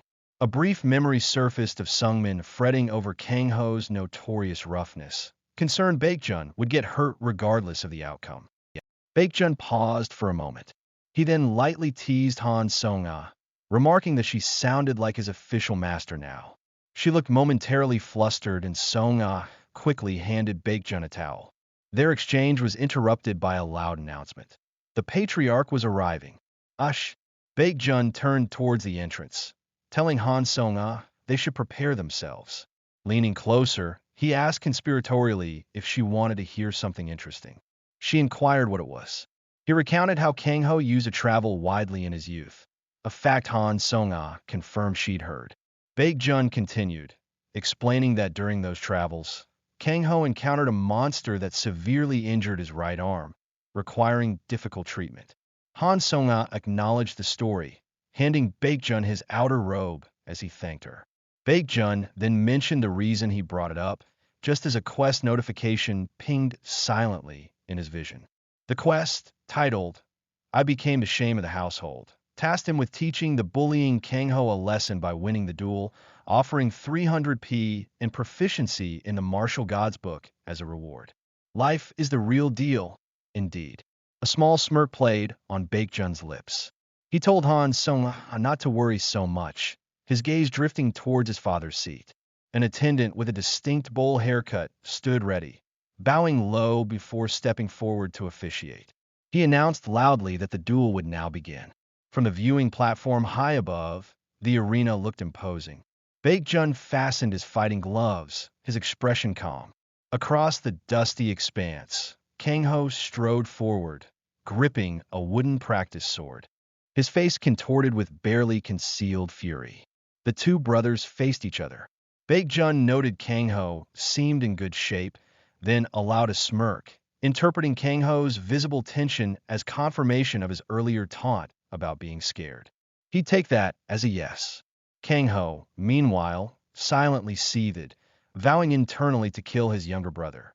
He spat out his murderous intent, declaring the duel would now begin. With explosive force, Kang-ho launched himself forward, the ground cracking beneath his feet. Baek-jun watched his brother's charge, his mind racing. Kang-ho unleashed his signature move, the heaven-surging sword technique, though he knew he could only manage 5 dragon fangs instead of the full 9. 5 swirling energy dragons materialized, roaring towards Baek-jun. Kang-ho sneered, thinking this attack was more than enough for someone who hadn't even learned martial arts. Baek-jun braced himself, the torrent of energy rushing closer, his eyes narrowing in concentration. His mind flashed back to his previous life, hunched over his keyboard, slamming the desk in frustration. He recalled the countless failed attempts trying to clear the notoriously difficult Baek-jun route in Heroes Road, specifically being stuck on how to defeat Kang-ho. Since almost no one played that route, he couldn't ask anyone for advice, feeling utterly stuck but convinced there had to be some way. He remembered brainstorming wildly, thinking about random attacks before a sudden idea struck him. It felt a bit cowardly, relying on game mechanics, maybe even a bit like using pocket sand, but it might just work. A key, fun factor of the game was combining skills in creative ways.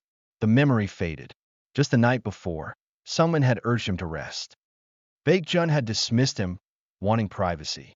Alone, he had consulted the martial gods book, planning his strategy, how to combine his limited skills to defeat the much more experienced Kang-ho.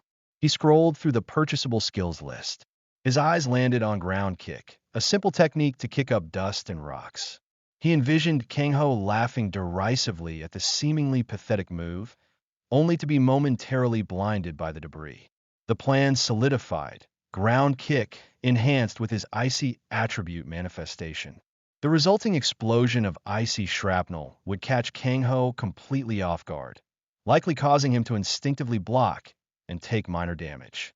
Kang-ho would curse him for using dirty tricks, but the distraction was key. While Kang-ho was blinded and reeling, Baekjun would follow up with a mana-infused strike directly to his face, forcing him to drop his sword. Seizing the opportunity, Baekjun would grab Kang-ho's wrist and use his own sword against him for the finishing blow. From the viewing platform, Han Sung-ah watched with a mixture of surprise and apprehension. The other instructors, particularly those aligned with Taerang, looked on with disbelief or barely concealed contempt. Even Yumin seemed momentarily stunned by the unfolding events. Baekjun, having planned this counter, executed his strategy. He performed an arm lock, a seemingly low-level technique, but one perfect for disruption. Dust and debris erupted from the ground, just as Kang-ho's 5 Dragon Fangs attack closed in. The energy tendrils dispersed harmlessly against the sudden cloud.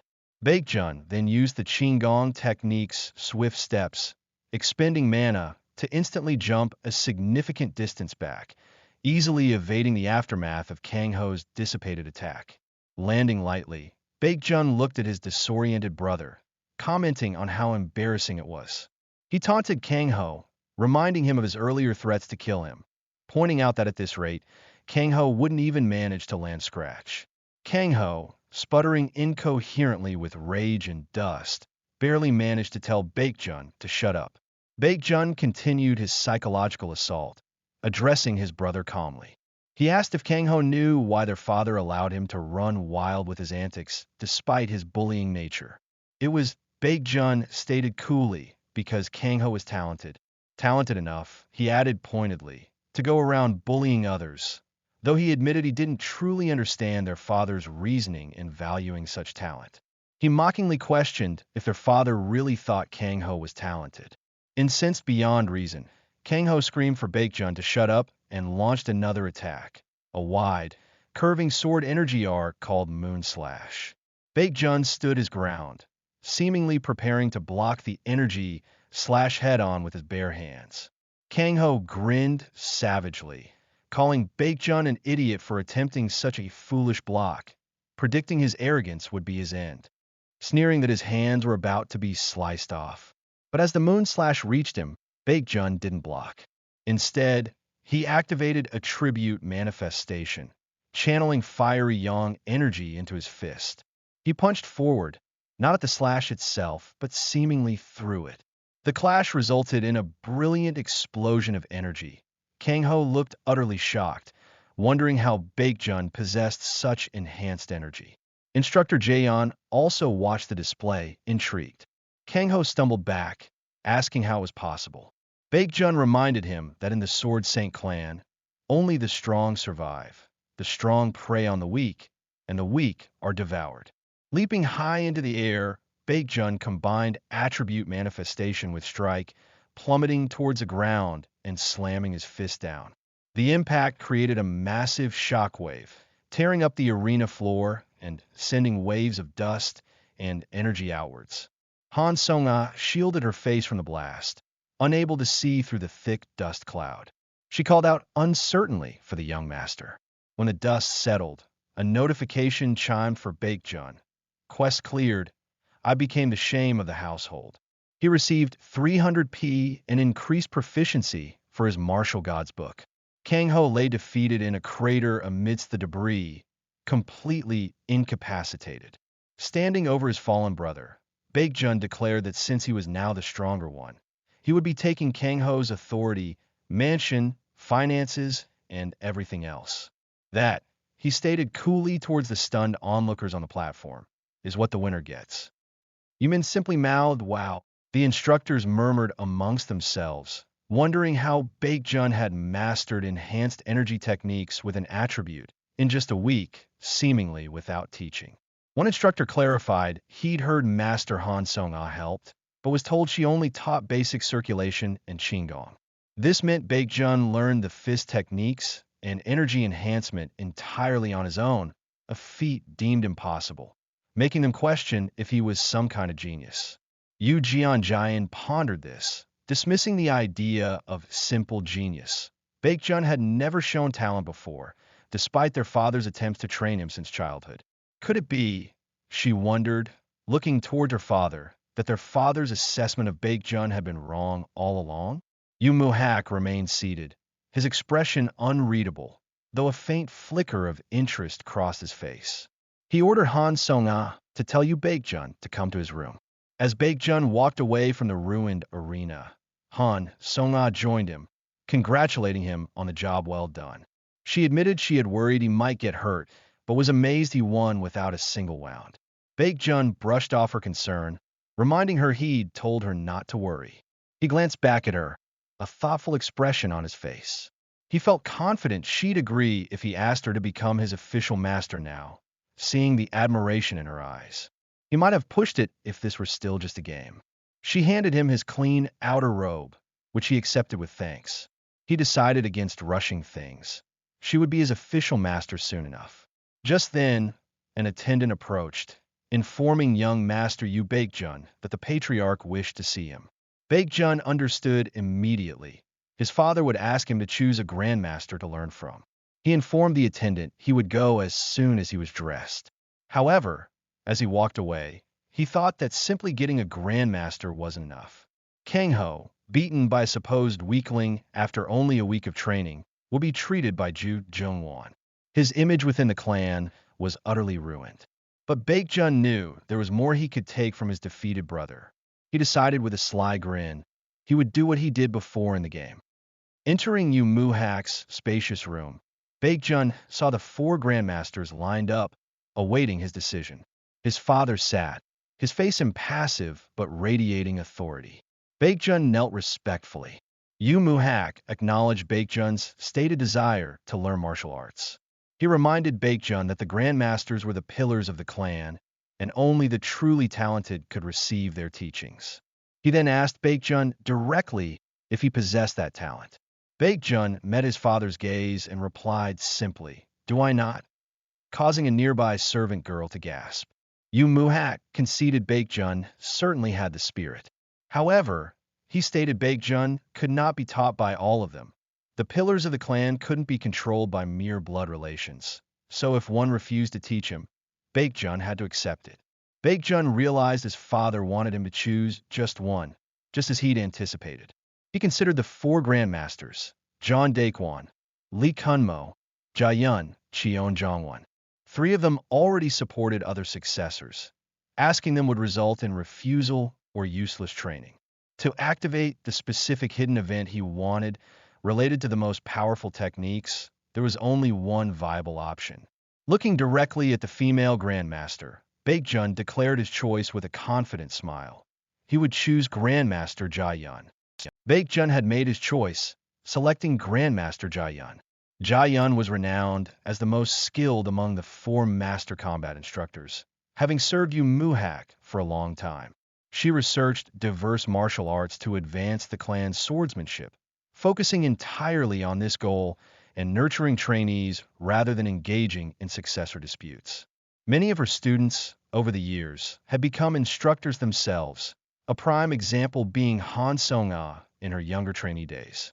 Based on criteria like nurturing talent, developing swordsmanship, and overall contribution, the instructor with the most influence was undoubtedly Jaeyun, confirming Baekjun's calculated decision to choose her.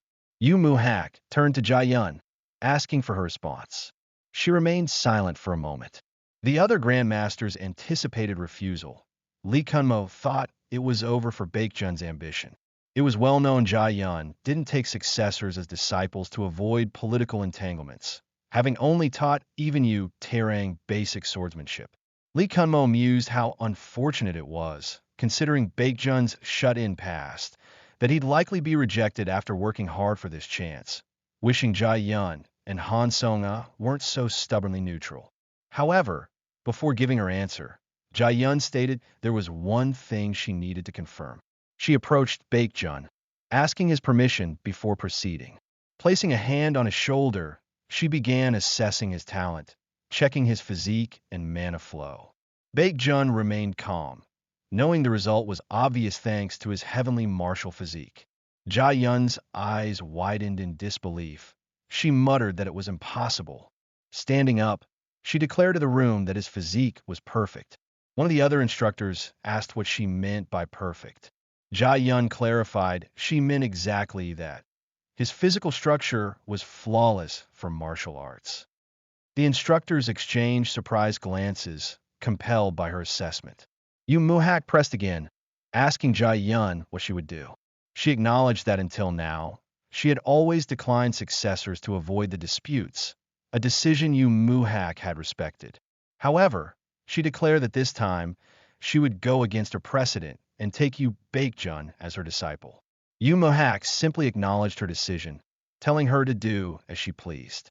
With the instructor chosen, Yu Muhak prepared to dismiss everyone except Jae-yun. But before they could leave, Baekjun spoke up, requesting one more thing. His father asked what it was. Baekjun asked for permission to use the clan's money. The other grandmasters looked surprised. Jae-yun observed Baekjun intently. He knew his siblings, Taerang, Jeonjaeon, Kangho, even Min, had freely used clan funds, while he, as a half-abandoned child, received only enough to get by. If Yu Muhak granted this request, it would signify acknowledgement of Baekjun as a true family member. Baekjun thought about his past contentment with little money, but now things had changed. He needed funds for his future plans and required his father's approval. Yu Muhak considered for a moment, then agreed. He ordered that all of Yu Kangho's money be given to Yu Baekjun. A nearby servant girl, presumably Kangho's, gasped. Furthermore, Yu Muhak forbade Kangho from using any clan money until he learned his lesson, a punishment the servant protested as too harsh. Yu Muhak's gaze hardened. The servant stammered. Yu Muhak addressed the servant, whom Baekjun identified as belonging to Kangho, asking if she thought it was too harsh. He pointedly questioned if Kangho hadn't been neglecting his training recently. The servant couldn't refute it. Yu Muhak stated he had let Kangho do as he pleased due to his talent, but reminded her who won the spar. Kangho showed no superiority and had become a weakling. This was the Sword Saint clan, and there was no place for weaklings here. Grandmaster Lee Kunmo remained silent. Understanding, the servant was dismissed. The clan estate stood quiet under the setting sun. Later, inside a private room, Yu Muhak took a sip of tea and asked Jae-yun for her assessment of Baekjun. They discussed the youngest master. Jae-yun admitted she didn't fully know yet. She had taught countless talented individuals, she explained, holding her cup, but none possessed talent on par with the young master. Perhaps, she mused thoughtfully, he might even become comparable to the patriarch himself one day. Yu Muhak found this strange. He remarked that he had watched Baekjun for years, yet saw no glimpse of talent, a sentiment Jae-yun admitted she shared until recently. Yu Muhak recalled Baekjun falling unconscious after a monster attack, wondering if something happened then.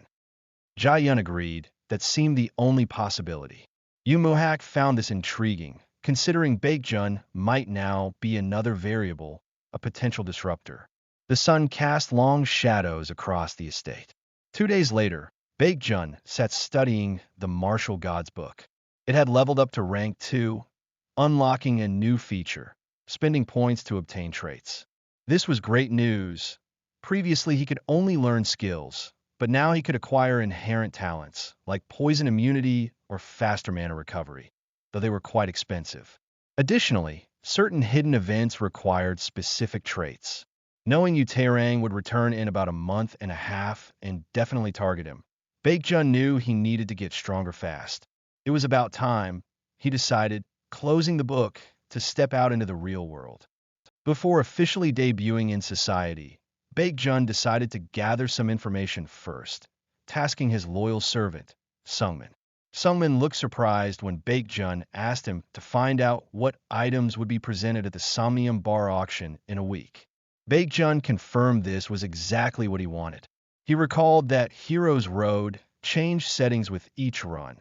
Even following the same route could lead to different enemy base locations. As a playable character, his own actions could create unpredictable butterfly effects.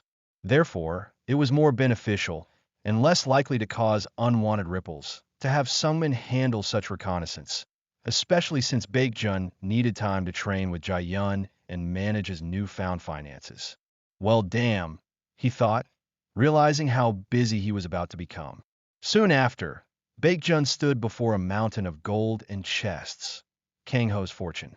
It was a lot more than expected, truly typical of Kang Ho's extravagant spending.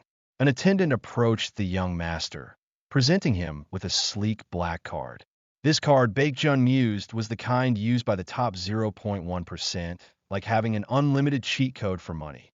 While the Sword Saint clan was somewhat isolated on MTC Iraq, their wealth, accumulated from gates, was considerable.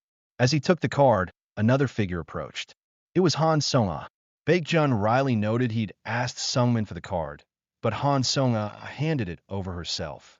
She then declared that from that day forward, she was his official master. The title official master carried significant weight, distinct from mere blood relations. It meant she taught him exclusively, essentially acting as a dedicated mentor, almost like a high-level secretary for his martial arts development. Baekjun inwardly smiled.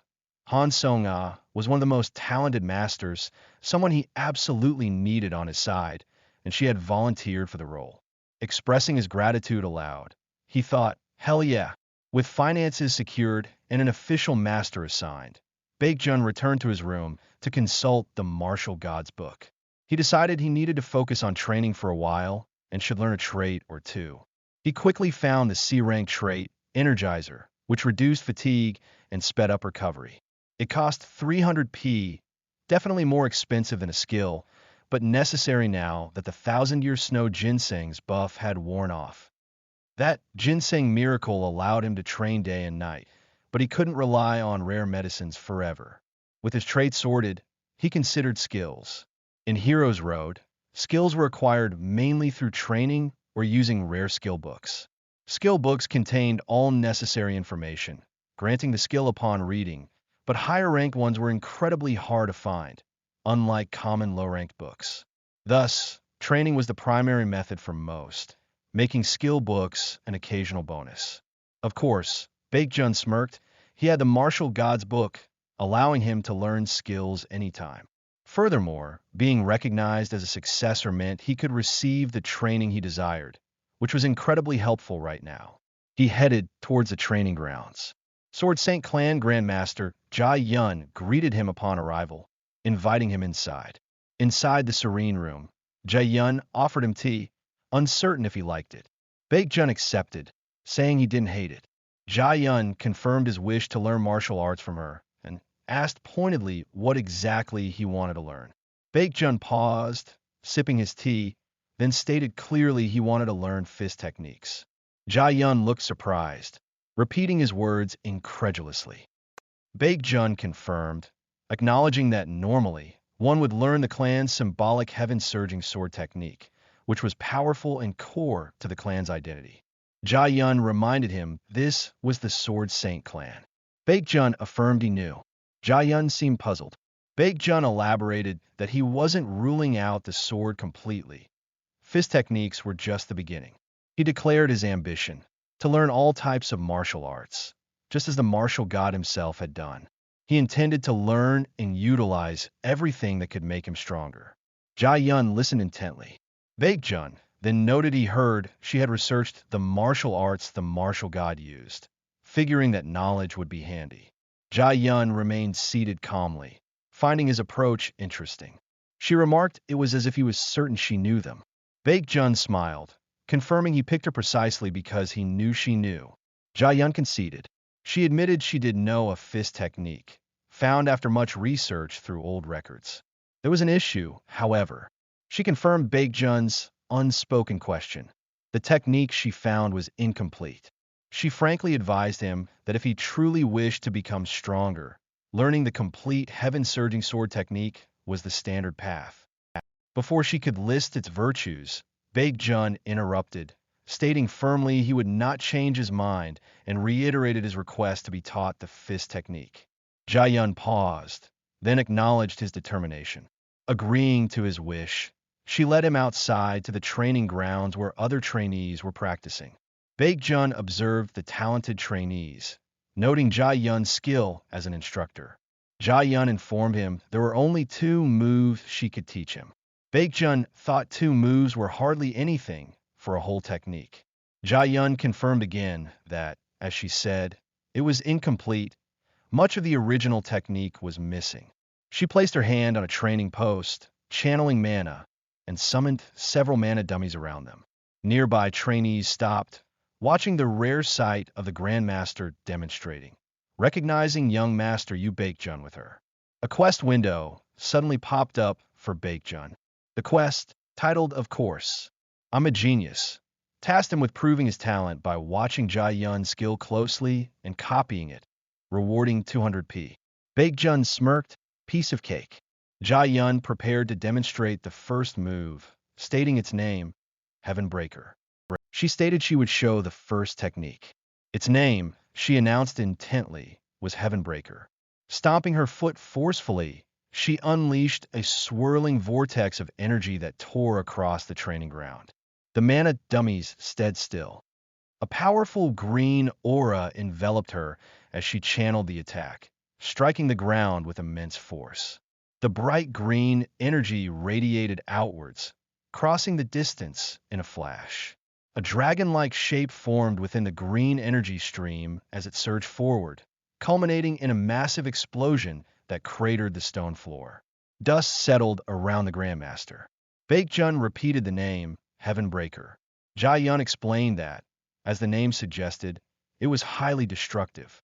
However, she cautioned, its immense power required a significant amount of mana. Someone with a normal-sized Dantian wouldn't even attempt it. Baekjun acknowledged he could see the power and its cost. Then Jae-yun prepared to show the second technique. Before demonstrating the next move, she adjusted one of the remaining scarecrows. She explained that the mana scarecrows could be made to attack, specifically by having them shoot mana spheres. Injecting mana into the dummy, its head glowed, and it fired a bright blue sphere of energy. The sphere struck Baekjun's outstretched hand.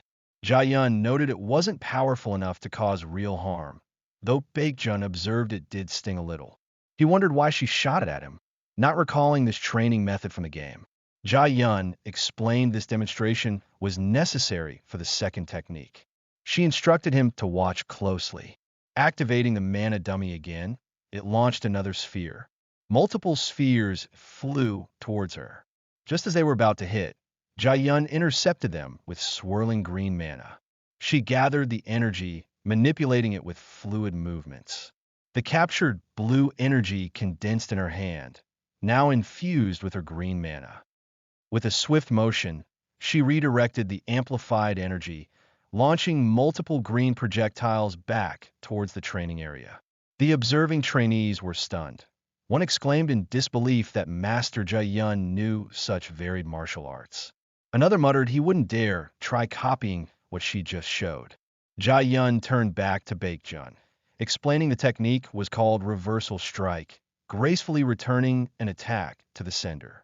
While not as destructive as Heaven Breaker, it was actually harder to perform. Only those adept at mana manipulation could use it, she added. Baekjun thought it seemed incredibly useful, particularly against magic users. Jae-yun agreed. Though she hadn't used it in real combat yet, she assumed it would be effective against mages. Then, Baekjun stated he would give it a try now. Jae-yun looked surprised, questioning his statement. The nearby trainees whispered among themselves, wondering why Baekjun was even with the Grandmaster.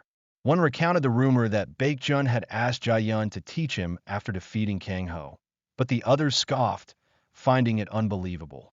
A skeptical trainee declared he wouldn't believe it until he saw proof, just as Jae-yun seemed ready to activate the dummy again. Jae-yun asked if Baekjun intended to start with the second technique. Baekjun confirmed. Jae-yun internally questioned how he could possibly perform it after seeing it just once. She glanced sideways, noting the trainees who hadn't witnessed the Kang-ho fight were openly looking down on Baekjun. Failure here would invite ridicule.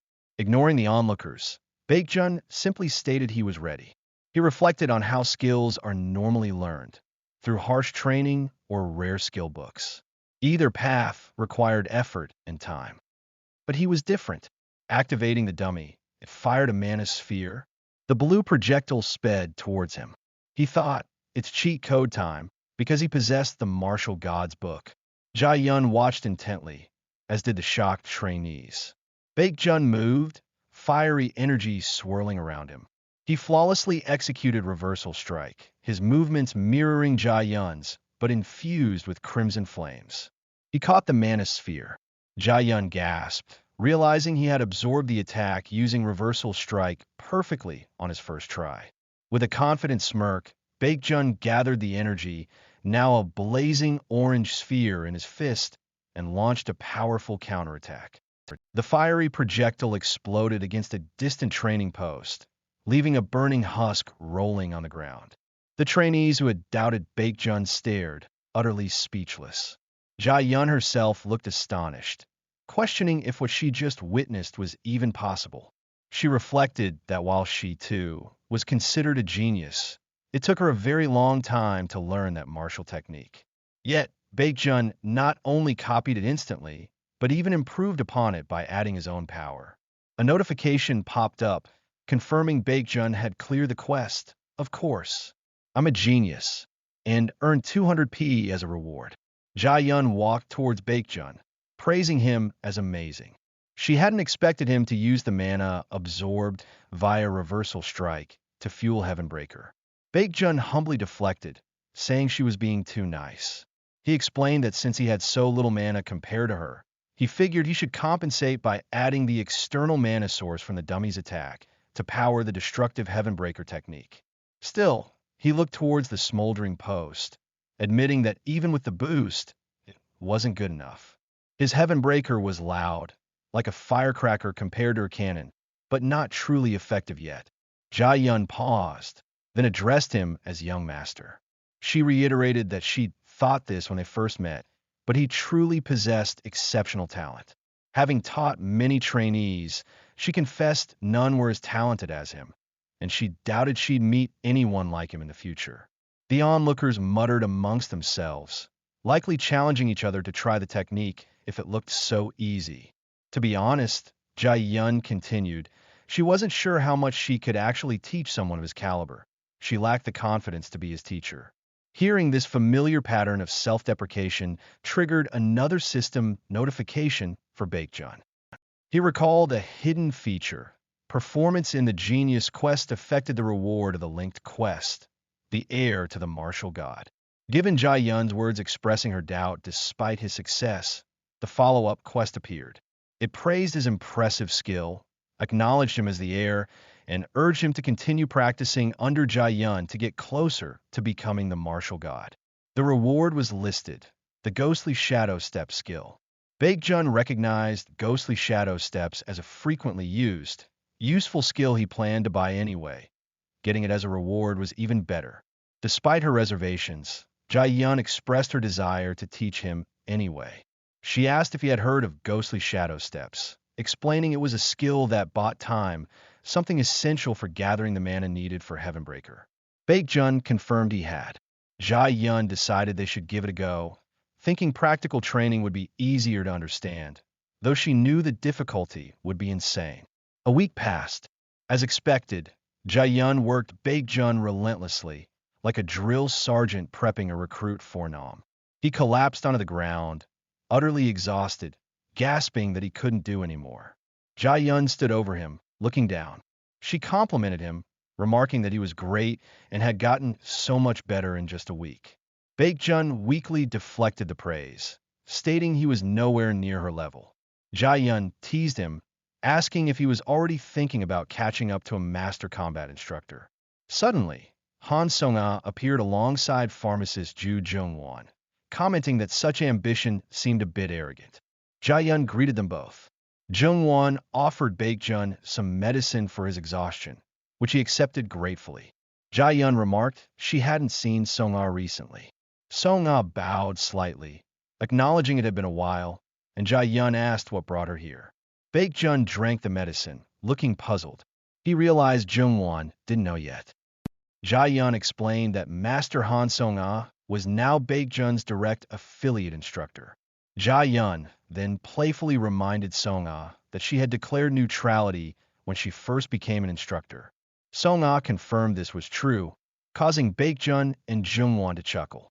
Song-ah coughed, flustered, admitting she changed her mind but telling them not to make fun of her for it. Jia-yun apologized, laughing, saying she just wanted to poke fun. Song-ah added defensively that she hadn't changed her mind rashly. Jia-yun affirmed she knew. Knowing Song-ah, she was sure she thought deeply about it and believed in her decision. Jung-won watched them, sipping his own drink. Jia-yun declared that concluded her teachings for now. She paused, reminding Baekjun that young Master Yu Taerang would be back in just over a month. She asked if Baekjun intended to become the heir too. She stated it was too late to turn back now. None of his older siblings would leave him alone now that he'd shown his capabilities. She pointed out he could choose to join a faction, like Kang Ho's, though Kang Ho was currently grounded. Baekjun smirked internally, asking rhetorically if she really thought he'd do that. Jia-yun conceded she'd worried for no reason. She then mentioned that if young Master Yu Zhongmin and young Lady Yu Lian were still alive, the situation would be far more complex. Baekjun recalled Jung-won mentioning this. Yu Jianjian had been especially fond of Yu Zhongmin and was deeply saddened by his passing. Jia-yun warned Baekjun directly that the other successors would not leave him alone now. She advised him to beware of Yu Taerang and Yu Jianjian, stating they both dearly wished to take the clan head position and would do anything to get it. Baekjun confirmed he was well aware. He knew better than anyone. Jia-yun told him he did great during training and it was an honor to teach him. Baekjun thanked her. The snowy clan estate seemed peaceful, belying the danger. As Baekjun walked away with Han Song-ah, he thought about Yu Zhongmin and Yu Lian. Both were dead, officially declared accidents. But Baekjun knew the truth. The two had publicly stated their ambitions to become clan head. Yu Taerang killed them both and covered it up. Taerang had even tried to kill Baekjun despite him being far removed from the succession race. Now that Baekjun had bared his teeth, he knew he was at the top of Taerang's list. He needed to become much more powerful. Suddenly, a familiar voice called out, It was his servant, Choi Sungmin, looking rather plump, asking if the young master was there. Baekjun and Han Song-ah turned, looking slightly confused. Standing before them was Choi Sungmin, though he looked considerably rounder than Baekjun remembered. Back in his room, Baekjun internally sighed with relief, admitting the sudden appearance scared him. He recalled that some game routes had unexpected events, and it just had to happen when he was thinking about Yu Taerang. He almost didn't recognize his servant. Before Baekjun could comment on Sungmin's new physique, Han Song-ah stepped forward protectively, her hand immediately going to the training sword at her waist. She questioned sharply how the stranger dared infiltrate the Sword Saint clan, declaring that wherever he came from, this place would be his grave. Baekjun quickly intervened, telling instructor Han Song-ah to look closer. It was just Sungmin. Han Song-ah blinked, lowering her sword slightly, but still looking confused. No matter how she looked at the individual, she couldn't quite reconcile this appearance with the servant she knew. Indeed, standing by the table, Choi Sungmin seemed to have significantly increased in mass. Baekjun whispered something to Han Song-ah, causing her to gasp in surprise. The reason for Sungmin's change became apparent moments later, under the setting sun. Han Song-ah held a small, colorful pastry, exclaiming it was incredible. She marveled at the depth of flavor, wondering how such a thing existed. Baekjun chuckled, remarking that he now understood why Sungmin gained so much weight in just a week. Apparently, the servant had developed a serious liking for macarons while carrying out his information-gathering task. Sungmin, looking slightly sheepish, commented that it was more impressive Han Song-ah had never tried macarons before. She explained it was because she was raised entirely within the clan. Baekjun recalled that Han Song-ah was an orphan, brought up by the clan since childhood, which explained her unfamiliarity with such worldly treats. Getting down to business, Sungmin reported his findings regarding the auction at the Somnium Bar. It seemed a corpse of a rare beast would be featured. He also presented Baekjun with 2 invitations to the auction, which he had acquired just in case, asking if Baekjun needed both. Baekjun confirmed he did, taking the invitations and remarking it would be a waste not to use both since Sungmin went to the trouble of getting them. Examining the details, he noted the auction time and prepared to leave. Later that night, the neon lights of Seoul painted streaks across speeding vehicles. The sprawling metropolis contrasted sharply with a mountain estate. Inside a sleek, modern skyscraper, Lee Junwoo, the Sword Saint Clan's Seoul branch manager, confirmed his orders over the phone. He was coordinating the transfer of Kangho's assets, including real estate, confirming the details regarding the rare beast corpse. He reacted with surprise, questioning if the youngest young master, Yu Baekjun, was really coming to Seoul. Understanding the directive, he promised to hasten preparations immediately. Below, on the city streets near another towering building, Baekjun walked confidently in a modern suit. Han Sung-ah, beside him in her usual martial attire, albeit looking distinctly out of place and nervously scanning their surroundings. A few passers-by did stare. Baekjun noticed Han Sung-ah's unease, advising her to remain alert but stop overreacting, as her darting eyes only made her look more suspicious. She insisted it wasn't easy for her. Baekjun changed the subject, asking if she came to Seoul often. She replied there was usually no reason for her to. He pressed, asking when the last time was. She recalled it was when she first became an instructor. She came to re-register at the Hunters Association to update her records. Baekjun mused on the Hunters Association. That imposing building nearby was their headquarters, wasn't it? Han Sung-ah confirmed it was, though she referred to it as a nominal organization. Baekjun remained silent for a moment. He thought about the world's history, how monsters and gates appeared centuries ago, leading certain individuals, now called hunters, to form groups to fend them off. The groups that survived transformed over time into the guilds, magic towers, and powerful clans like the Sword Saint clan that existed today.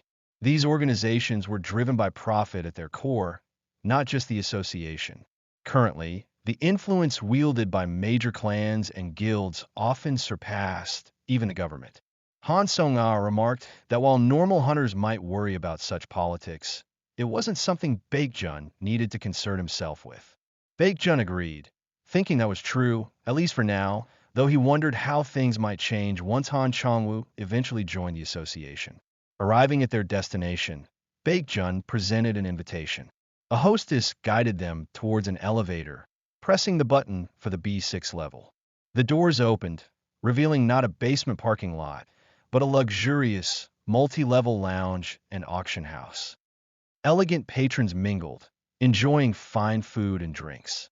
Han Sung-ah looked amazed, admitting she'd never guessed something like this existed underground. Baekjun commented that it looked like they were right on time. Han Sung-ah noted the spaciousness, the food, and the sheer number of hunters present. Baekjun presumed they were all here for the auction. Han Sung-ah wondered what kind of auction it was. Baekjun simply told her she'd understand soon and suggested they head to the second floor for a better view. Just then, a sharply dressed auctioneer took the stage, thanking everyone for waiting and welcoming them to the Somnium auction. He explained that this auction sold not only rare items from their world, but also artifacts and materials obtained from the other world, from beyond the gates. Tonight's items, he announced, were obtained from special monsters hailing from that other world. He asked if they should get right into it. The first item, he teased, was an A-rank item brought from the Dark region. As anticipation built, Baekjun watched intently. The auctioneer dramatically revealed the item. It was a skill book, and not just any skill book, but a rare magic skill book. He announced the item originated from the other world, specifically the LeBron Kingdom on the Fantasia continent. Baekjun noted with interest that it looked like a pretty good skill book. The bidding started immediately at 100 million won, quickly jumping to 120 million. Han Sung-ah's eyes widened, sparkling with undeniable interest. She leaned forward slightly, her gaze fixed on the book, a reaction Baekjun didn't fail to notice. Her interest made sense, he mused. Since Han Sung-ah possessed a talent for magic, her fascination with a magic skill book was logical. As the bidding reached 140 million, Baekjun surmised the book likely contained an A-rank magic trait, explaining its high value. His thoughts briefly drifted, trying frustratingly to recall the name of a specific artifact he needed to find quickly. Shaking off the distraction, he refocused on the auction, sensing the main event he was waiting for was approaching. The bids for the skill book continued to climb rapidly, hitting 200 million, then 220 million won. A man holding paddle 18 raised the bid to 240 million. A rough-looking man with spiky gray hair shouted a staggering bid of 1 billion won. The man, looking intense and wearing a noticeable ring, seemed determined, briefly glancing towards Baekjun's position on the second floor. Baekjun smirked inwardly. This was the development he anticipated. The auctioneer, seeing no further bids for the skill book, moved on, announcing the final item and thanking the audience for their patience. He built anticipation for the main item of the day, revealing it came from Sirak Mountain, known for its rare monsters, and was the rarest mystical creature found there. With a flourish, the red covering was pulled back, unveiling the massive, pristine corpse of a snow tiger. Its form radiated power, eyes faintly glowing with residual mana. Han Sung-ah audibly gasped beside Baekjun, stunned by the ridiculous amount of mana emanating from a beast. The auctioneer highlighted its freshness, explaining it was processed with special care immediately after death, ensuring its heart, the source of its mana, remained intact. The crowd below buzzed, impatiently demanding the price. The spiky-haired man leaned forward, waiting intently. The auctioneer declared the starting price, a hefty 1 billion won. Instantly, the bidding exploded like popcorn in hot oil. Bids flew, 1.5 billion, 1.95 billion, then 2 billion. Han Sung-ah watched the frenzy, but Baekjun wasn't surprised. It was a snow tiger, after all. Every part of such a creature, its hide, teeth, and especially its heart, held immense value and could be put to good use. Deciding it was time, Baekjun raised his paddle, number 207, and jumped the bid significantly to 6 billion won.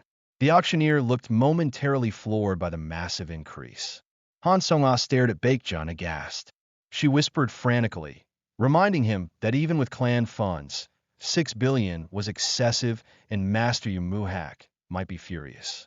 Baekjun waved off her concern, nonchalantly stating that this much was nothing. His father wouldn't mind, he assured her, adding that 6 billion was insignificant to the clan's overall wealth. Down below, the auctioneer called the 6 billion bid, prompting murmurs about the identity of the bidder. Han Sung-ah stammered, conceding the point about the clan's wealth, just as another bid for 6.2 billion came in. The price continued to climb steadily. 6.35 billion, then 6.45 billion. Baekjun observed coolly. As expected, even 6 billion wasn't enough to scare off bidders for a snow tiger corpse. Han Sung-ah nervously advised caution, given he'd only recently received permission to spend. Baekjun, ignoring her entirely, raised his paddle again, 10 billion won. Han Sung-ah looked like she might faint. The auctioneer roared the new bid, emphasizing the massive jump. The spiky-haired man looked towards the stage, considering if he could go higher. He gritted his teeth, sweating, clearly irritated by the rapid escalation, though he still seemed to have funds remaining. He glanced up again, noting the huge bid came from the spoiled rich kid on the balcony. He wondered who the young man was and how deep his pockets went. Shaking his head, he resolved he had to get the corpse and bid 10.2 billion. Baekjun clicked his tongue, finding the man persistent, before calmly raising his paddle. 15 billion won. Han Sung-ah froze, petrified. The spiky-haired man stuttered, barely managing a bid of 15.1 billion. Baekjun immediately countered, his voice clear, 20 billion. Han Sung-ah's statue impression solidified. The spiky-haired man slammed his fist down, cursing in defeat.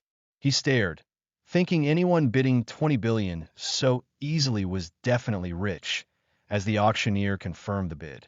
Clenching his paddle, he lamented that he truly needed the corpse, but it was over. The auctioneer began the final count. With no further bids, he declared the Snow Tiger corpse sold for 20 billion won to bidder 207. Baekjun. The auctioneer thanked everyone, announcing that was all for the items today, though other entertainment was planned. Outside, under the city lights, Baekjun was handed a small, convenient-looking pouch. Han Sung-ah remarked on the magic item holding the entire snow tiger. Baekjun turned to her, mentioning the stragglers.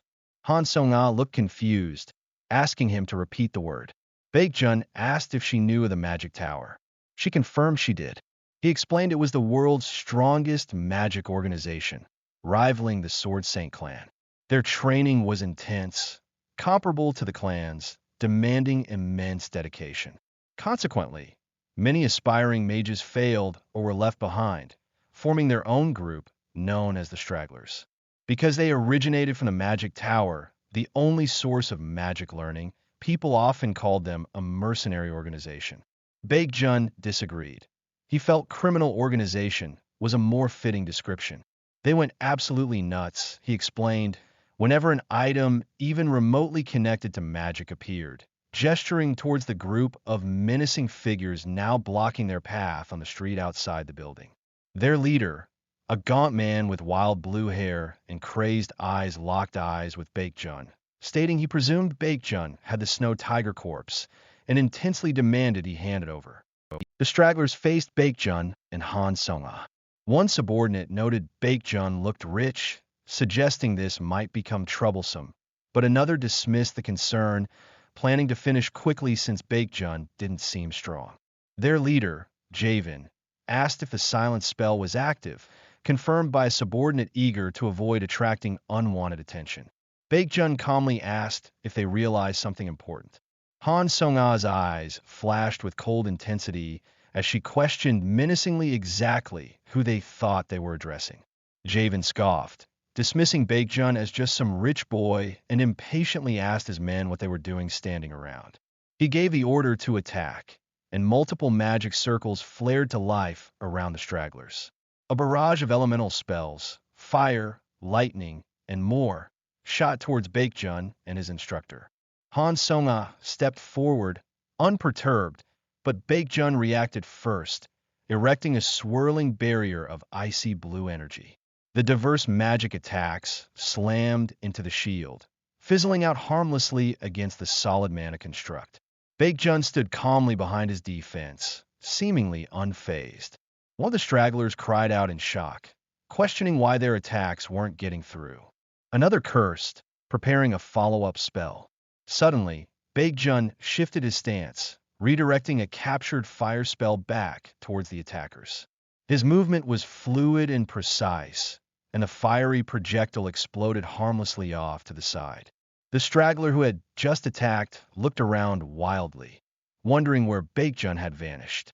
In that instant, Baekjun reappeared, utilizing the newly acquired ghostly shadow steps. Frost coalesced around Baekjun's fist. As he struck the man down, simultaneously, jagged spikes of ice erupted from the ground beneath the remaining stragglers, trapping them. One yelled in panic, his legs frozen solid. Another turned on Javen, demanding to know who their target really was, and complaining that Javen had assured them it was an easy mark. Javen stared, wide-eyed, finally realizing something was deeply wrong. He recognized Baekjun's skill as something unfamiliar and powerful. Assessing the situation, he knew retreat was the only option if victory was impossible. He quickly ordered his men to hold Baekjun and Han Sung-ah back for just a bit longer while he called for backup. A subordinate yelled back, asking if he was crazy and why he couldn't just call them here. Ignoring the desperate plea, Javen turned and fled, earning a shouted curse from the abandoned subordinate. Han Sung-ah watched the leader run, leaving his men immobilized in Baekjun's ice. Baekjun noted that Javen seemed to be one of the officers and turned to Han Sung-ah, asking if he could leave the cleanup to her. She nodded calmly, affirming she would handle it. With Baekjun gone, Han Sung-ah stood alone facing the trapped stragglers, silently marveling. Baekjun had only just learned that ice skill, yet he was already wielding it with startling proficiency. She knew he was a genius, gripping her sword, but wondered why no one else had realized his potential until now. She also reflected on his unexpected knowledge about the world, contrasted with his ignorance of the organization called Stragglers. One of the trapped men, still panicking about his frozen legs, urged the others to do something. Another managed to cast a desperate fire spell, launching a fireball directly at Han Song-ah. With almost casual grace, the flame was neatly sliced in two. Han Song-ah stood ready, sword drawn. The stragglers stared, stunned that she had cut through magic itself. One attacker suddenly recognized the swordsmanship, a horrifying realization dawning as he uttered the name, the Sword Saint Clan. Before they could react further, Han Song-ah moved in a blur, swiftly dispatching them. She stood amidst the aftermath, reflecting quietly that in this world, there were certain people one should never provoke. They could only blame their own foolishness for messing with the Sword Saint Clan. The full moon shone brightly overhead. Elsewhere, Javen sprinted through puddles, gasping for air. He reached a nondescript building, fumbling and dropping the magic skill book he'd swiped during the auction chaos. As he looked up, Baekjun stood waiting for him. Baekjun stated coolly that he'd found their location. He mused that straggler bases changed often, making them hard to track, unlike more established overseas headquarters. Following Javen here was the only reliable method. Holding the skill book Javen had dropped, Baekjun shrugged inwardly. It didn't matter now. He called out, telling them to show themselves. From the shadows within the building entrance, several clan members emerged, kneeling respectfully. Lee Junwoo, the Seoul branch manager, inquired if the young master had called for them. Baekjun confirmed Junwoo had seen Javen enter the building. Junwoo replied he sensed no other civilians inside. Baekjun's expression hardened as he gave a simple, chilling command. With the exception of Javen, kill everyone else. Junwoo bowed, accepting the order without question. Baekjun stood silently for a moment, realizing the Seoul branch members were acting as if he summoned them just now, when they had likely been secretly escorting him since he left the estate with only Han Song-ah. His father must have arranged it. This, he thought with satisfaction, was the true benefit of playing the Baekjun route. Despite its notorious difficulty, it granted absolute authority. He looked at the skill book in his hand, a small smile playing on his lips. He loved authority. Just then, a quest window popped up, Pest Extermination, tasking him with finding and eliminating the stragglers base for a 200p reward.